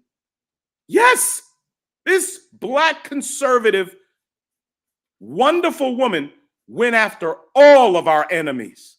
And that's why I'm supporting her. And me and the executive council are working to get her to speak at the 2023 Black Manosphere meetup in Charlotte. If you ain't there, brother, I don't know what to tell you. Go ahead, B. I'm your humble host, Eze. Thank you, and I hope you enjoyed the show. And into this episode, shout out to Chantel, but for help, take a second to subscribe. Some of you guys already know my YouTube channel is new. I started it 90 days ago. And for the delay, let's get it. How do you destroy a culture? You destroy the community. How do you destroy the community? You destroy the family. How do you destroy the family? You destroy the man. And that's what we've been doing, especially in the Black community, is really trying to destroy the man. And it has not helped us. It's only hurt us. And we have to make a change or we're doomed. Where did she lie? Where did she lie? We need fathers in our home. Now, I just want to back up real quick. You when you had said there's a woman that you support or whatever, were you talking about a politician? Yes, Okay. I have two pictures of politicians that I can show you who epitomize the type of Black women competent, productive, family-oriented Black men want. That's why both of these Black female politicians are married, and they're Republicans and conservatives. Okay. I'm gonna show you both of their pictures, bro. Once All we're right. done. With No, yeah, I thought we were watching the clip of that right now. My bad. She's a Republican and conservative personality making her rounds and becoming very successful, putting this nightmare monster, this murder mommy nightmare monster in her place. Mm-hmm. Yes. Homes. I've always said this in a lot of my videos. We need fathers. Fathers play a very vital role for the development of a young man and a young woman. You understand what I'm saying? Other groups understand this. It's rarely that you go to other groups and see a family without the father in that household. And for any of those groups that does have a household without a father, 9 times out of 10 is either the father died, then the wife didn't want to get remarried, or they are Americanized. They believed in the American system. But that's the way you will see other groups' household without a man, a father. It doesn't happen. But in the Black community, it's common. It is common. 72% of Black babies are outside wedlock. Let that sink in. Let's continue. Black women are above criticism right now. And I don't know why that is or where it came from. Oh, and at any moment you want to pause it, just let me know. Oh, absolutely. I want to let her rock, man. Okay. Boy, when she drops that F-bomb, nigga, my mouth hit the floor. I said, holy shit. She is a G. Nigga, she's a G, dog. I love this woman. And I'm going to put my... I'm sorry, go ahead, sir. Oh, no, go ahead. I didn't mean to... I was going to say, I'm putting my money behind her. Myself and the executive council are going to do everything we can to get this woman to come speak. Yes, sir. I want to show all these murder mommy nightmare whores on the left, both Black, white, whoever, the type of women we do support, the type of women we will drop a little bread on.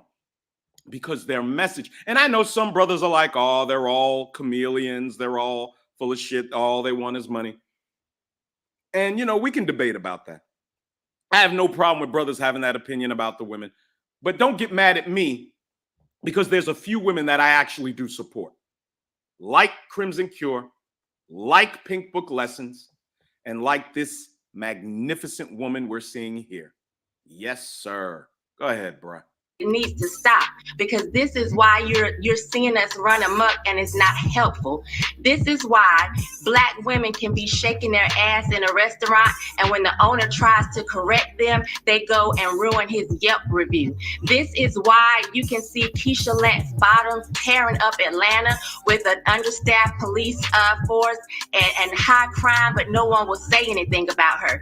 This is why Cori Bush and people like Stacey Abrams are being heralded as the epitome of Black excellence when they could really be poster children for obesity, diabetes, and high blood pressure. This is why Joe Biden could have spoken to any woman in America that he wanted to, but he talked to Cardi B, who could barely string a sentence together, but no one wanted to say anything because she's a Black woman.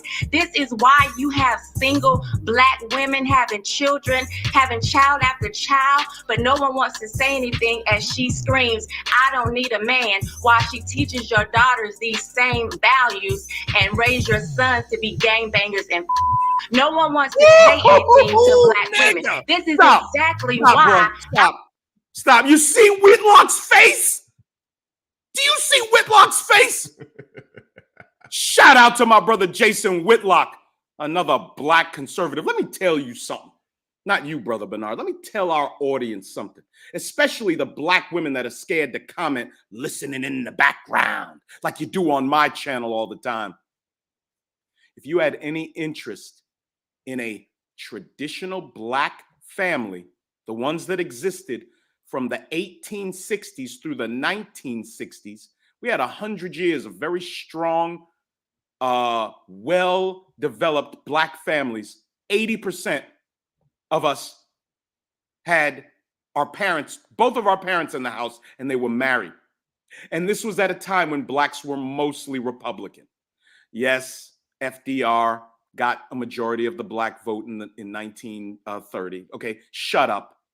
But before then, and even after FDR, Black people were in and out. Well, Black people were solidly Republican before FDR. After FDR, it depends on the election. Okay. So you get to see the type of Black women that we support. A Black woman with the cojones to call Black women out for what they're doing, these leftist, feminist, murder mommy nightmares. What they're doing is turning their sons into them. Effeminate, weak men. How many videos did we see from 2016 and 2020, the two elections with Donald Trump, where Black women were insulting, terrorizing, and disrespecting their sons for voting their conscience? So when a Black young man attempts to demonstrate leadership, what does the leftist Black nightmare whore do to him? She destroys him. She destroys his ability to think for himself and demonstrate leadership. And these are the same satanic women that say they're no Black male leaders, when they're the ones that destroy them when they show leadership qualities. You are not getting away with your bullshit with me. I am the nightmare whore whisperer. I am the ratchet bitch whisperer. I am the leftist Democrat nightmare monster female whisperer. And I'm the effeminate, weak, Black male Democrat whisperer. That's it. That's it. Hit the Cash App, hit the Super Chat if you like what you hear on my brother's channel. And hit the like so we can get 300 listeners. Why don't we have 300 listeners in here? Hit the like button, folks. Hit the like button.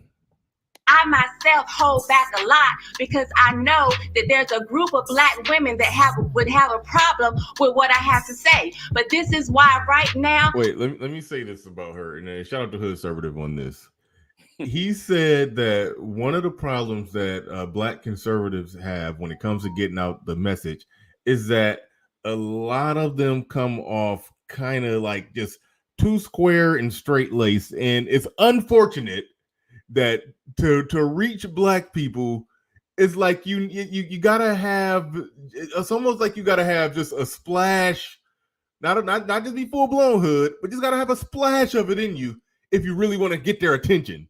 And she has that to the point to where when she's talking,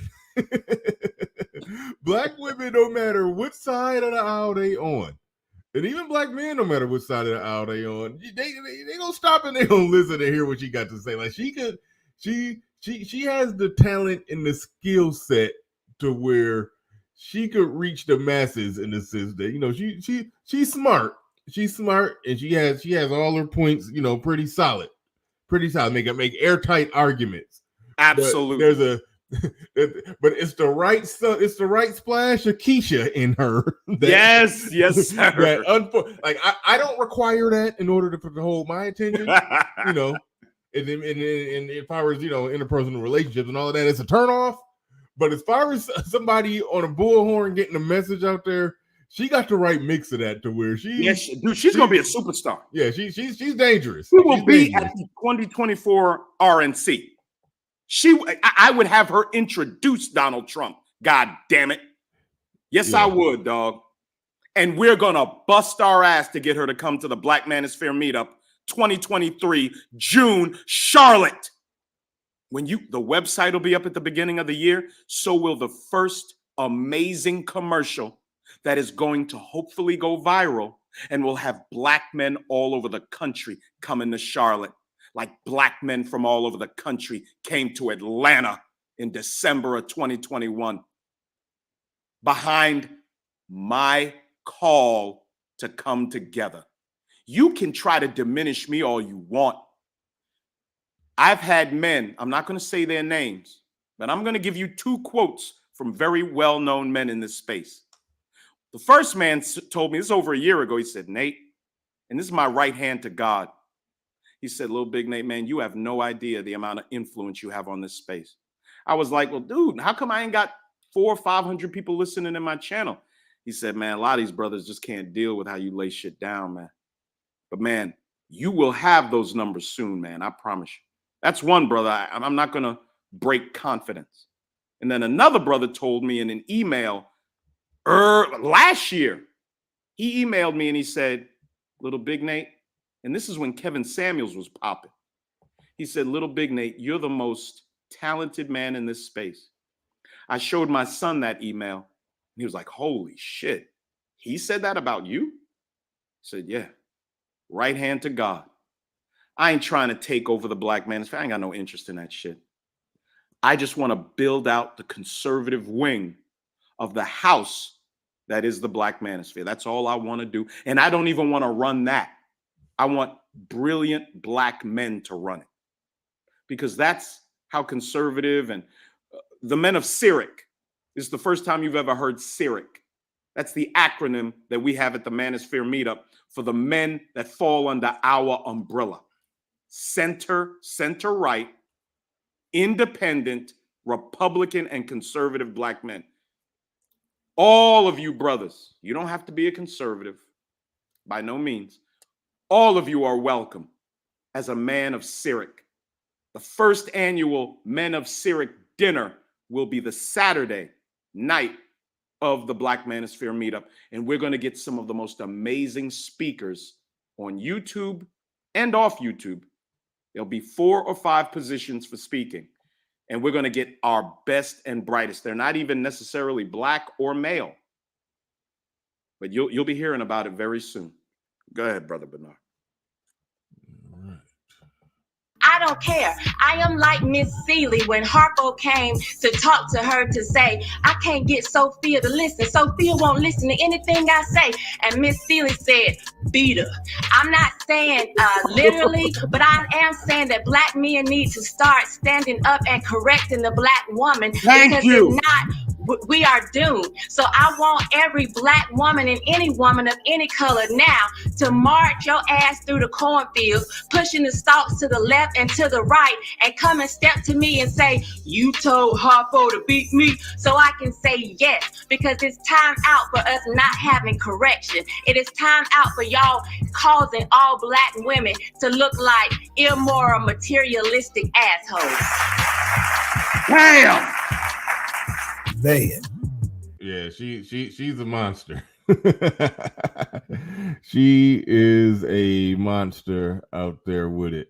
I think the rest of it is just homeboy just it's homeboy analysis. Yeah, so that's pretty much it right there. But no, she's definitely a monster. She's something else, man.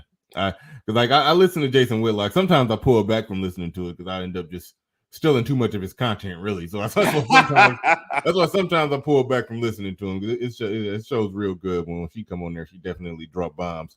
But Nelson Perez in the building says, great content. I appreciate this show. Be blessed, brethren. Absolutely. Thank you, Mr. Perez. Appreciate it. Do appreciate you coming on through. Bernard ain't got no 50s, no 100s. I mean, come on. Hey, who comes up here and talks like this? All due respect to all the brothers, brilliant content creators. I have my favorite content creators. I have my favorite, the way brothers speak. You know, this is my favorite show. It's the best run show on YouTube, in my opinion. Things were a little rocky in the beginning, B-Ree. Yeah, a little rocky in the beginning. But he has transformed this into a top level show dealing with some of the most pertinent topics to today's issues in our society. And he runs it like a G. So please hit the Cash App and the PayPal for the man. Hey, can I call? I got three Cash Apps. Oh yeah, absolutely. Yeah, you can call those out in a second. But no, I do appreciate the words you're saying about my show, man. I do appreciate that. And bringing clarity to the confusion says, does she have a link?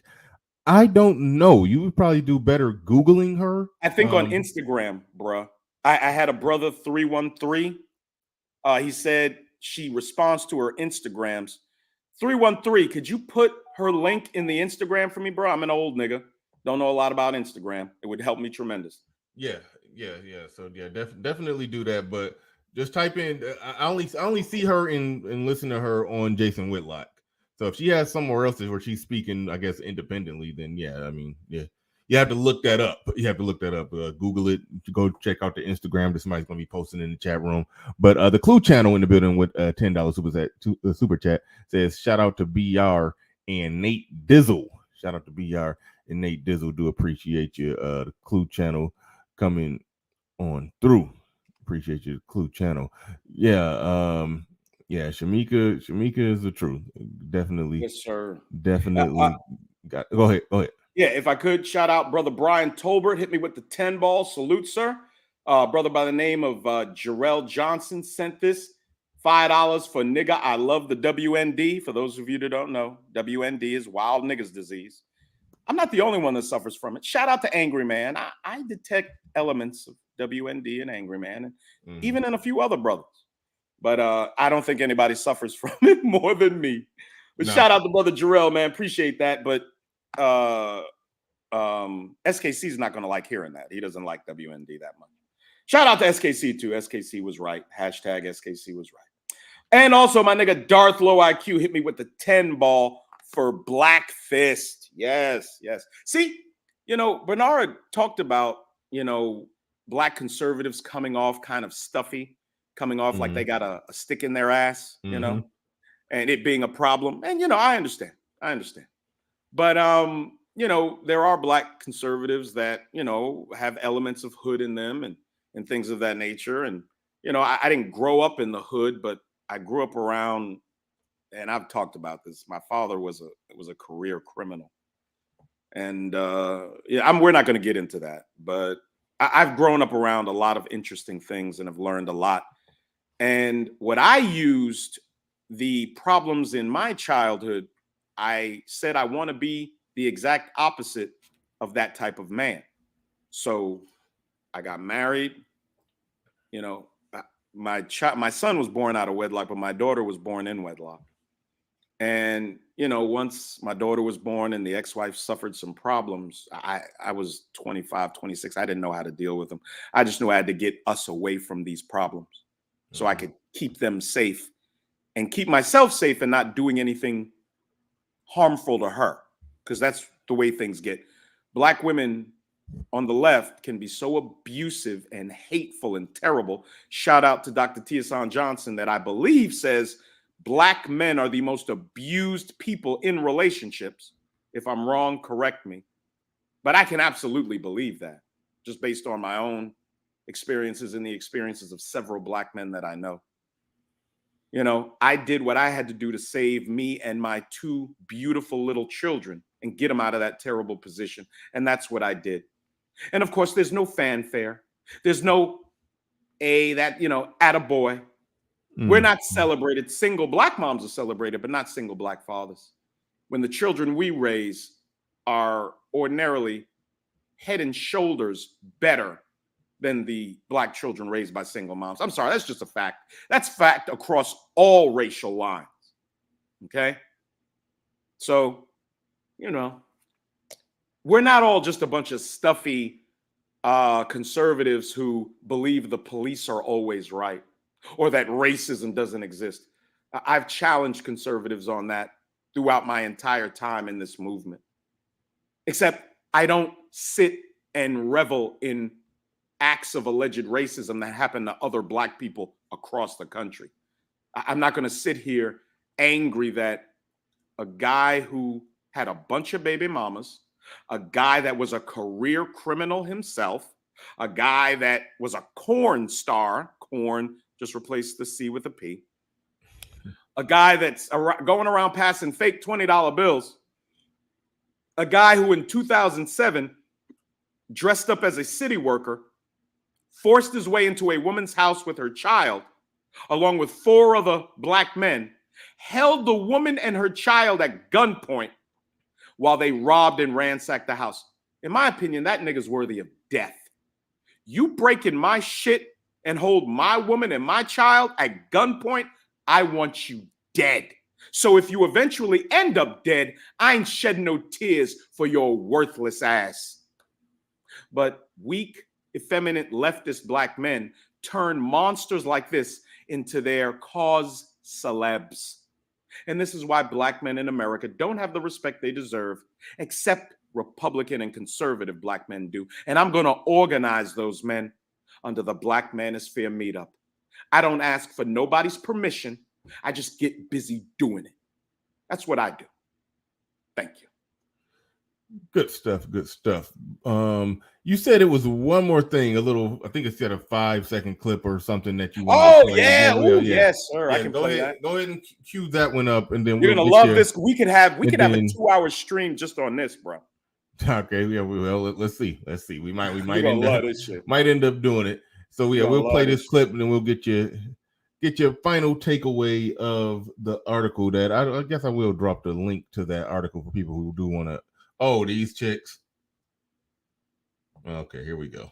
Oh my God, Bernard. Let me give some context, sir, if you don't mind. This is the channel known as Madame Noir. These are 3 hosts of a show. The hosts are really interchangeable, but the show is called Listen to Black Women. Now, I would change the name of the show to Listen to Leftist Black Women, Listen to Democrat Black Women, Listen to the hair-hatted murder mommy nightmares known as members of the sisterhood. That's what I would change the name of this program to, because that's all you see are leftist black women saying the most ridiculous, contradictory, hypocritical, retarded things you've ever heard black women say. And the name of the show is Listen to Black Women. And I want the black men in my chat to listen to these leftist, Democrat, murder mommy black women.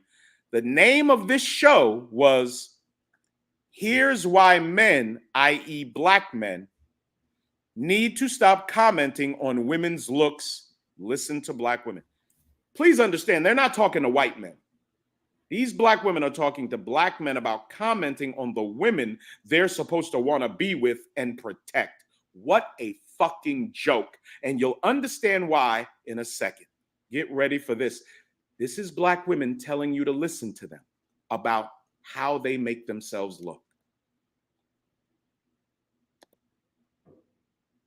God damn it. What the hell is going on? Let me recycle it. Hold on a sec. I don't know what the fuck's going on. Maybe they took it down because I kept playing it. But hold on a second. We'll see if it comes up right. Yep, it's here. Let's get it popping, y'all. Remember, black man, listen to what these black women say, dog. Listen to what they say. They're going to tell you why you should listen to them. I don't know. Well, here's the thing, guys. We don't give a fuck what you want. Stop talking to us. Studies say that these comments. Well, here's the thing, guys. That's the one on the far right. Stop talking to us. Studies. Well, here's the thing, guys. We don't give a fuck what you want. Stop talking to us. Well, here's the thing, guys. We don't give a fuck what you want. Stop talking to us. Well, Black men try to communicate to Black women what we want a woman to look like. And Black women are telling us, because again, the name of the show is Listen to Black Women, Bernard. I didn't make the title of the show up, Bernard. I didn't do it. These are all Democrat, leftist, feminist Black women who believe in being murder mommy nightmares. And they're telling Black men, the Black men that are supposed to protect and give their lives for these animals, they're literally telling Black men, shut the F up. We don't give an F what you want in how a Black woman should look. This is how satanic Democrat Black American women are. They tell the men that they tell to die for them that we don't give an F what you want in how Black women should look. Let's hear it again. Well, here's the thing, guys. We don't give a fuck what you want. Stop talking to us. Well, here's the thing, guys. We don't give a fuck what you want. Stop talking to us. Well, here's the thing, guys. We don't give a fuck what you want. Stop talking to us. Well, here's the thing, guys. We don't give a fuck what you want. Stop talking to us. Well, here's the thing, guys. We don't give a fuck what you want. Stop talking to us. You think we got it, B? I think Oh we got my it. God. Bernard, I want you, please, if you wouldn't mind, sir, I'm not telling you what to do on your platform, of course. Can you tell me your visceral reaction to hearing a group of quote unquote educated Black girl magic murder mommy leftist Black women in the Democrat Party telling the same men that they say won't protect them, ain't leading them right, that they don't give a fuck what we want and how a Black woman should look? What's your reaction to that, Brother Bernard? Well, like that show, I've seen that show before. I don't even know if they still, that's on Madame Noir. I don't even know if they're still posting content or not, but I've done quite a few reactions to them. I actually saw that whole show. It was probably like an 8-10 minute clip or video. I actually saw that, and it was ridiculous. It was ridiculous in the sense that, you know, because they were, the whole gist of it, if you know, we're not about to watch the whole damn video right now, but the whole gist of it, they were complaining about men saying what they do and don't like, you know, about the hair. They were saying, you know, shut up saying stuff about our hair, or, you know, a darker skinned women wearing some bright red lipstick. Y'all need to shut up. We can wear whatever kind of lipstick we want. We could do Bernard, this. We could do. But hold on, real quick. Here's the thing: if everything about them, there's been men that have had complaints about it or criticism about it. It's either one or two things happening. Either they're trying to figure out some apparatus, some way to try to foster some, you know, basically trying to figure out a way to make it uncomfortable or not socially acceptable for men to publicly criticize the things that women do, basically trying to figure out some kind of apparatus to get some type of protection from criticism, no matter how bad they act or how bad they look. That's one of the that's either that, or the other one is, if you that passionately don't care what men think about how you look, then you gotta beg the question: are y'all some goddamn lesbians? Because like that, it has to come there. So either they're basically just trying to figure out a way to look how they want to look, do what they want to do, be as, you know, unpresentable and unbecoming as possible, but make sure that there's you know, some type of social shame or criticism for men who criticize them, or there's some lesbians. One or the other. That's my visceral reaction. Well, Bernard, you know what's incredible? There's a woman that you didn't see in that clip. She's on the extreme left. She's a nice looking woman. You know, she's rocking her natural hair. It's well, when I say natural, I mean the hair that grows out of her head. I don't necessarily mean an afro or something. But she's rocking her hair that grows out of her head, unlike the host. that has 15 feet of smelly Brazilian yaki that probably has other men's jizz dried in it. Thank you. Little Big Nate was the first to point out a lot of these women with their hair hats, they're very sexually promiscuous. And a lot of times their face is used as a catcher's mitt for a man's milkshake, if you know what I'm saying. Mm-hmm. So if a lady comes to your house with that, nicely pressed hair helmet, and you feel a little dried, crusty stuff on her hair, your face could be touching another man's milkshake at that time. That's some real shit. Yeah, if they got it, because sometimes I don't know how it works, but I do know sometimes they can't just exactly wash it. No, they can't. So, and it's unsanitary. Yeah. So that is a thing. That is a thing. That is a real thing, y'all. Yeah. Real thing. But there was a black woman, the one I was mentioning, on the extreme left. Bernard, this is what she said. You are not going to believe this shit. Well, you might. You just don't remember it, maybe. She said black men have come to her while her cell phone was sitting in her lap. And a black man said to her, hey, sis, you might not want to have your cell phone in your lap. It could affect your reproductive organs. There's radiation coming off of it. She insulted the man. She said, who do you think you're talking to? What are you telling me that for? A black man showing genuine concern for a black woman gets him insulted and ridiculed by these hateful Democrat murder mommy nightmare women. Stop giving a fuck about black women on the left. Stop it, stop it, stop it. Please, black man. Let them destroy themselves. Let them be murder mommies. Let them lead other pathetic loser black men into political hell. Just let them. We're done with them. I didn't say we're done with black women. We're done with black women on the left. All right. In conclusion here today, any final words, final thoughts on the article? I don't even know if we even No, we didn't even go into the article. I mean, we could. We touched on it. It's completely up to you, bro. No, I had a few things on it, but no, just give us a little bit on it, just to wrap it up, to round it up. Go ahead. Sure, no problem. Let me read for some quotes. Okay. Mm-hmm, yeah. Just get a few quotables out there. Do you want to pull it up? Actually, you can, because okay, you can. No problem. Go ahead. No problem. I'll pull it up for you, sir. Let's see here. Remember, please subscribe. I think I got like 12 more subscribers. And to be honest with you, it's not like we got 600 people in here, so probably most of the people already subscribed. But when I'm broadcasting on the Nate Dogg 74 after my strike punishment is over, you got to come hear what I got to say, man. It's incredible. Telling. But here we go. Here's the actual article for those of you that are interested. Again, this is Karen Attia, columnist for the Washington Post. White Southern women are holding us back. Oh my God, it's so disgusting. These stupid leftists are fucking throwaway people. That's what they are. All right, I don't have all the answers. Voter suppression is a factor.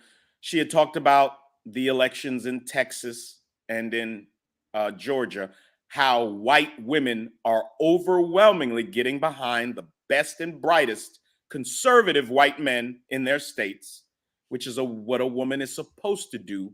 You leftist murder mommy nightmare whores. That's what a woman is supposed to do. Get behind her best and brightest men. Not her weakest and most effeminate men getting behind her most masculine men, which is what happens in Black America. You weak Democrat black men are nothing more than black women with penises. That's all you are.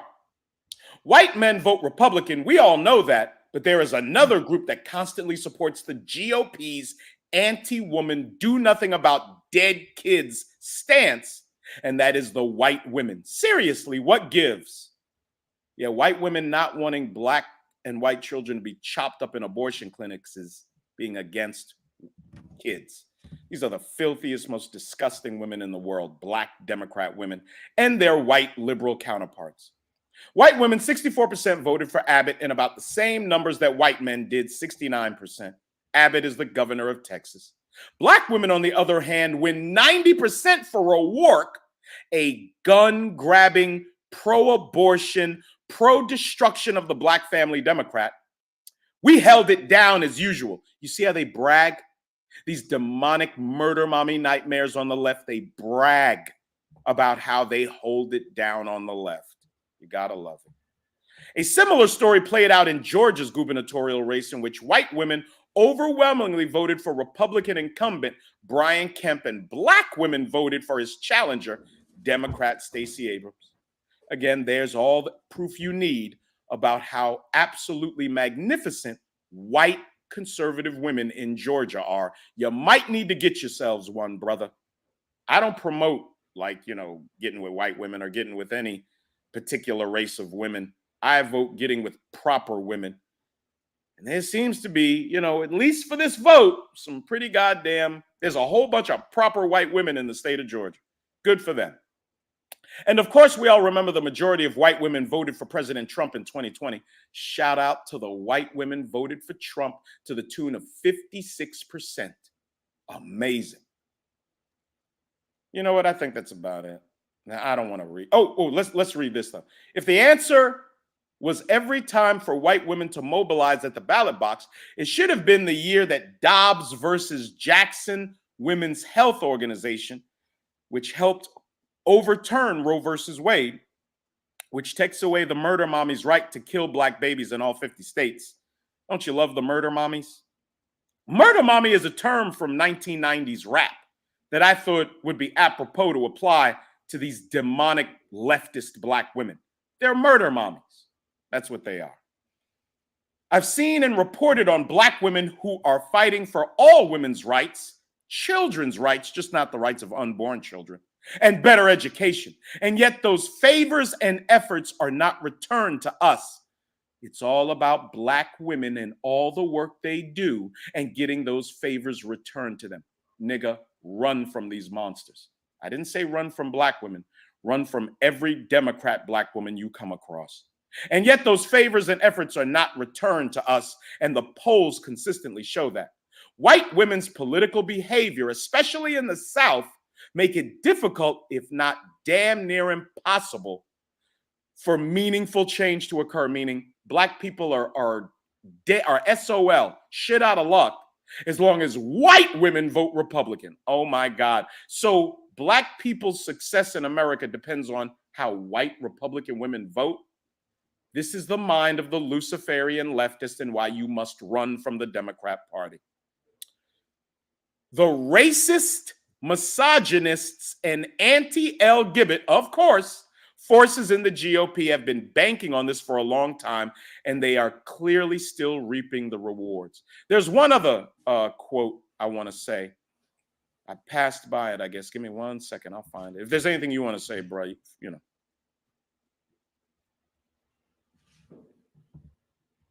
Give me 1 second. I'll pull it up. I guess Bernard might have gone somewhere. Yeah, I did. I just made it back. No problem. I put it in a private chat that I had to step away. I don't know if you saw it or not. But yeah, so I just walked back up to the mic. Give me 1 second. As long as okay, it was about how Black people won't get free until white women vote the way Black women vote. Black people won't get free. Let me see if I can find that quote. God damn it, where is it? Yeah, I had that one highlighted as well. Black people won't. Okay, here it is. Here it is. There is a lot of focus in media circles on how Latinos will vote. There has long been an assumption that an increase in the number of non-white voters could dislodge the GOP's stranglehold on my home state, which is Texas. But the reality is Southern white women are the lady foot soldiers of the GOP's agenda. Listen to what this demonic leftist murder mommy nightmare monster says about Black people in America. We will not get free until that changes.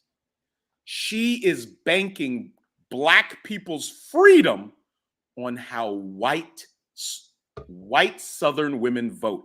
This is disgusting. And this is the mind of the Luciferian left and Black American women on the left. It's insanity, dog. It's insanity. Yeah. That is a wild one. That is a wild one. But all right. We got to actually wrap this thing on up. I got some things that I gotta get to, but I do gotta give a formal thank you right now while we're on the air. The Little Big Nate hit me up late last night for this one, and I was like, hey, I'm down. I wake right up and get right on it, and we got it going. We fired it off. So excellent, had an excellent show. Shout out to everybody in the building. Appreciate everybody who came through, who cash app Little Big Nate. Those of you who cash app Little Big Nate, I do appreciate that as well. And the folks who super chatted, a few people came through, said you subscribed. Are you saying you subscribe to me or to Little Big Nate? Either make sure, subscribe to both. Subscribe to both, because I know I got new people that be coming through here. There's Little Big Nate's channel. Make sure you subscribe to Little Big Nate as well. And with that said, ladies and gentlemen, we are out of here. Peace. We gone. Oh, wait, hold on, not yet. There we go. Now, peace. We gone. All right.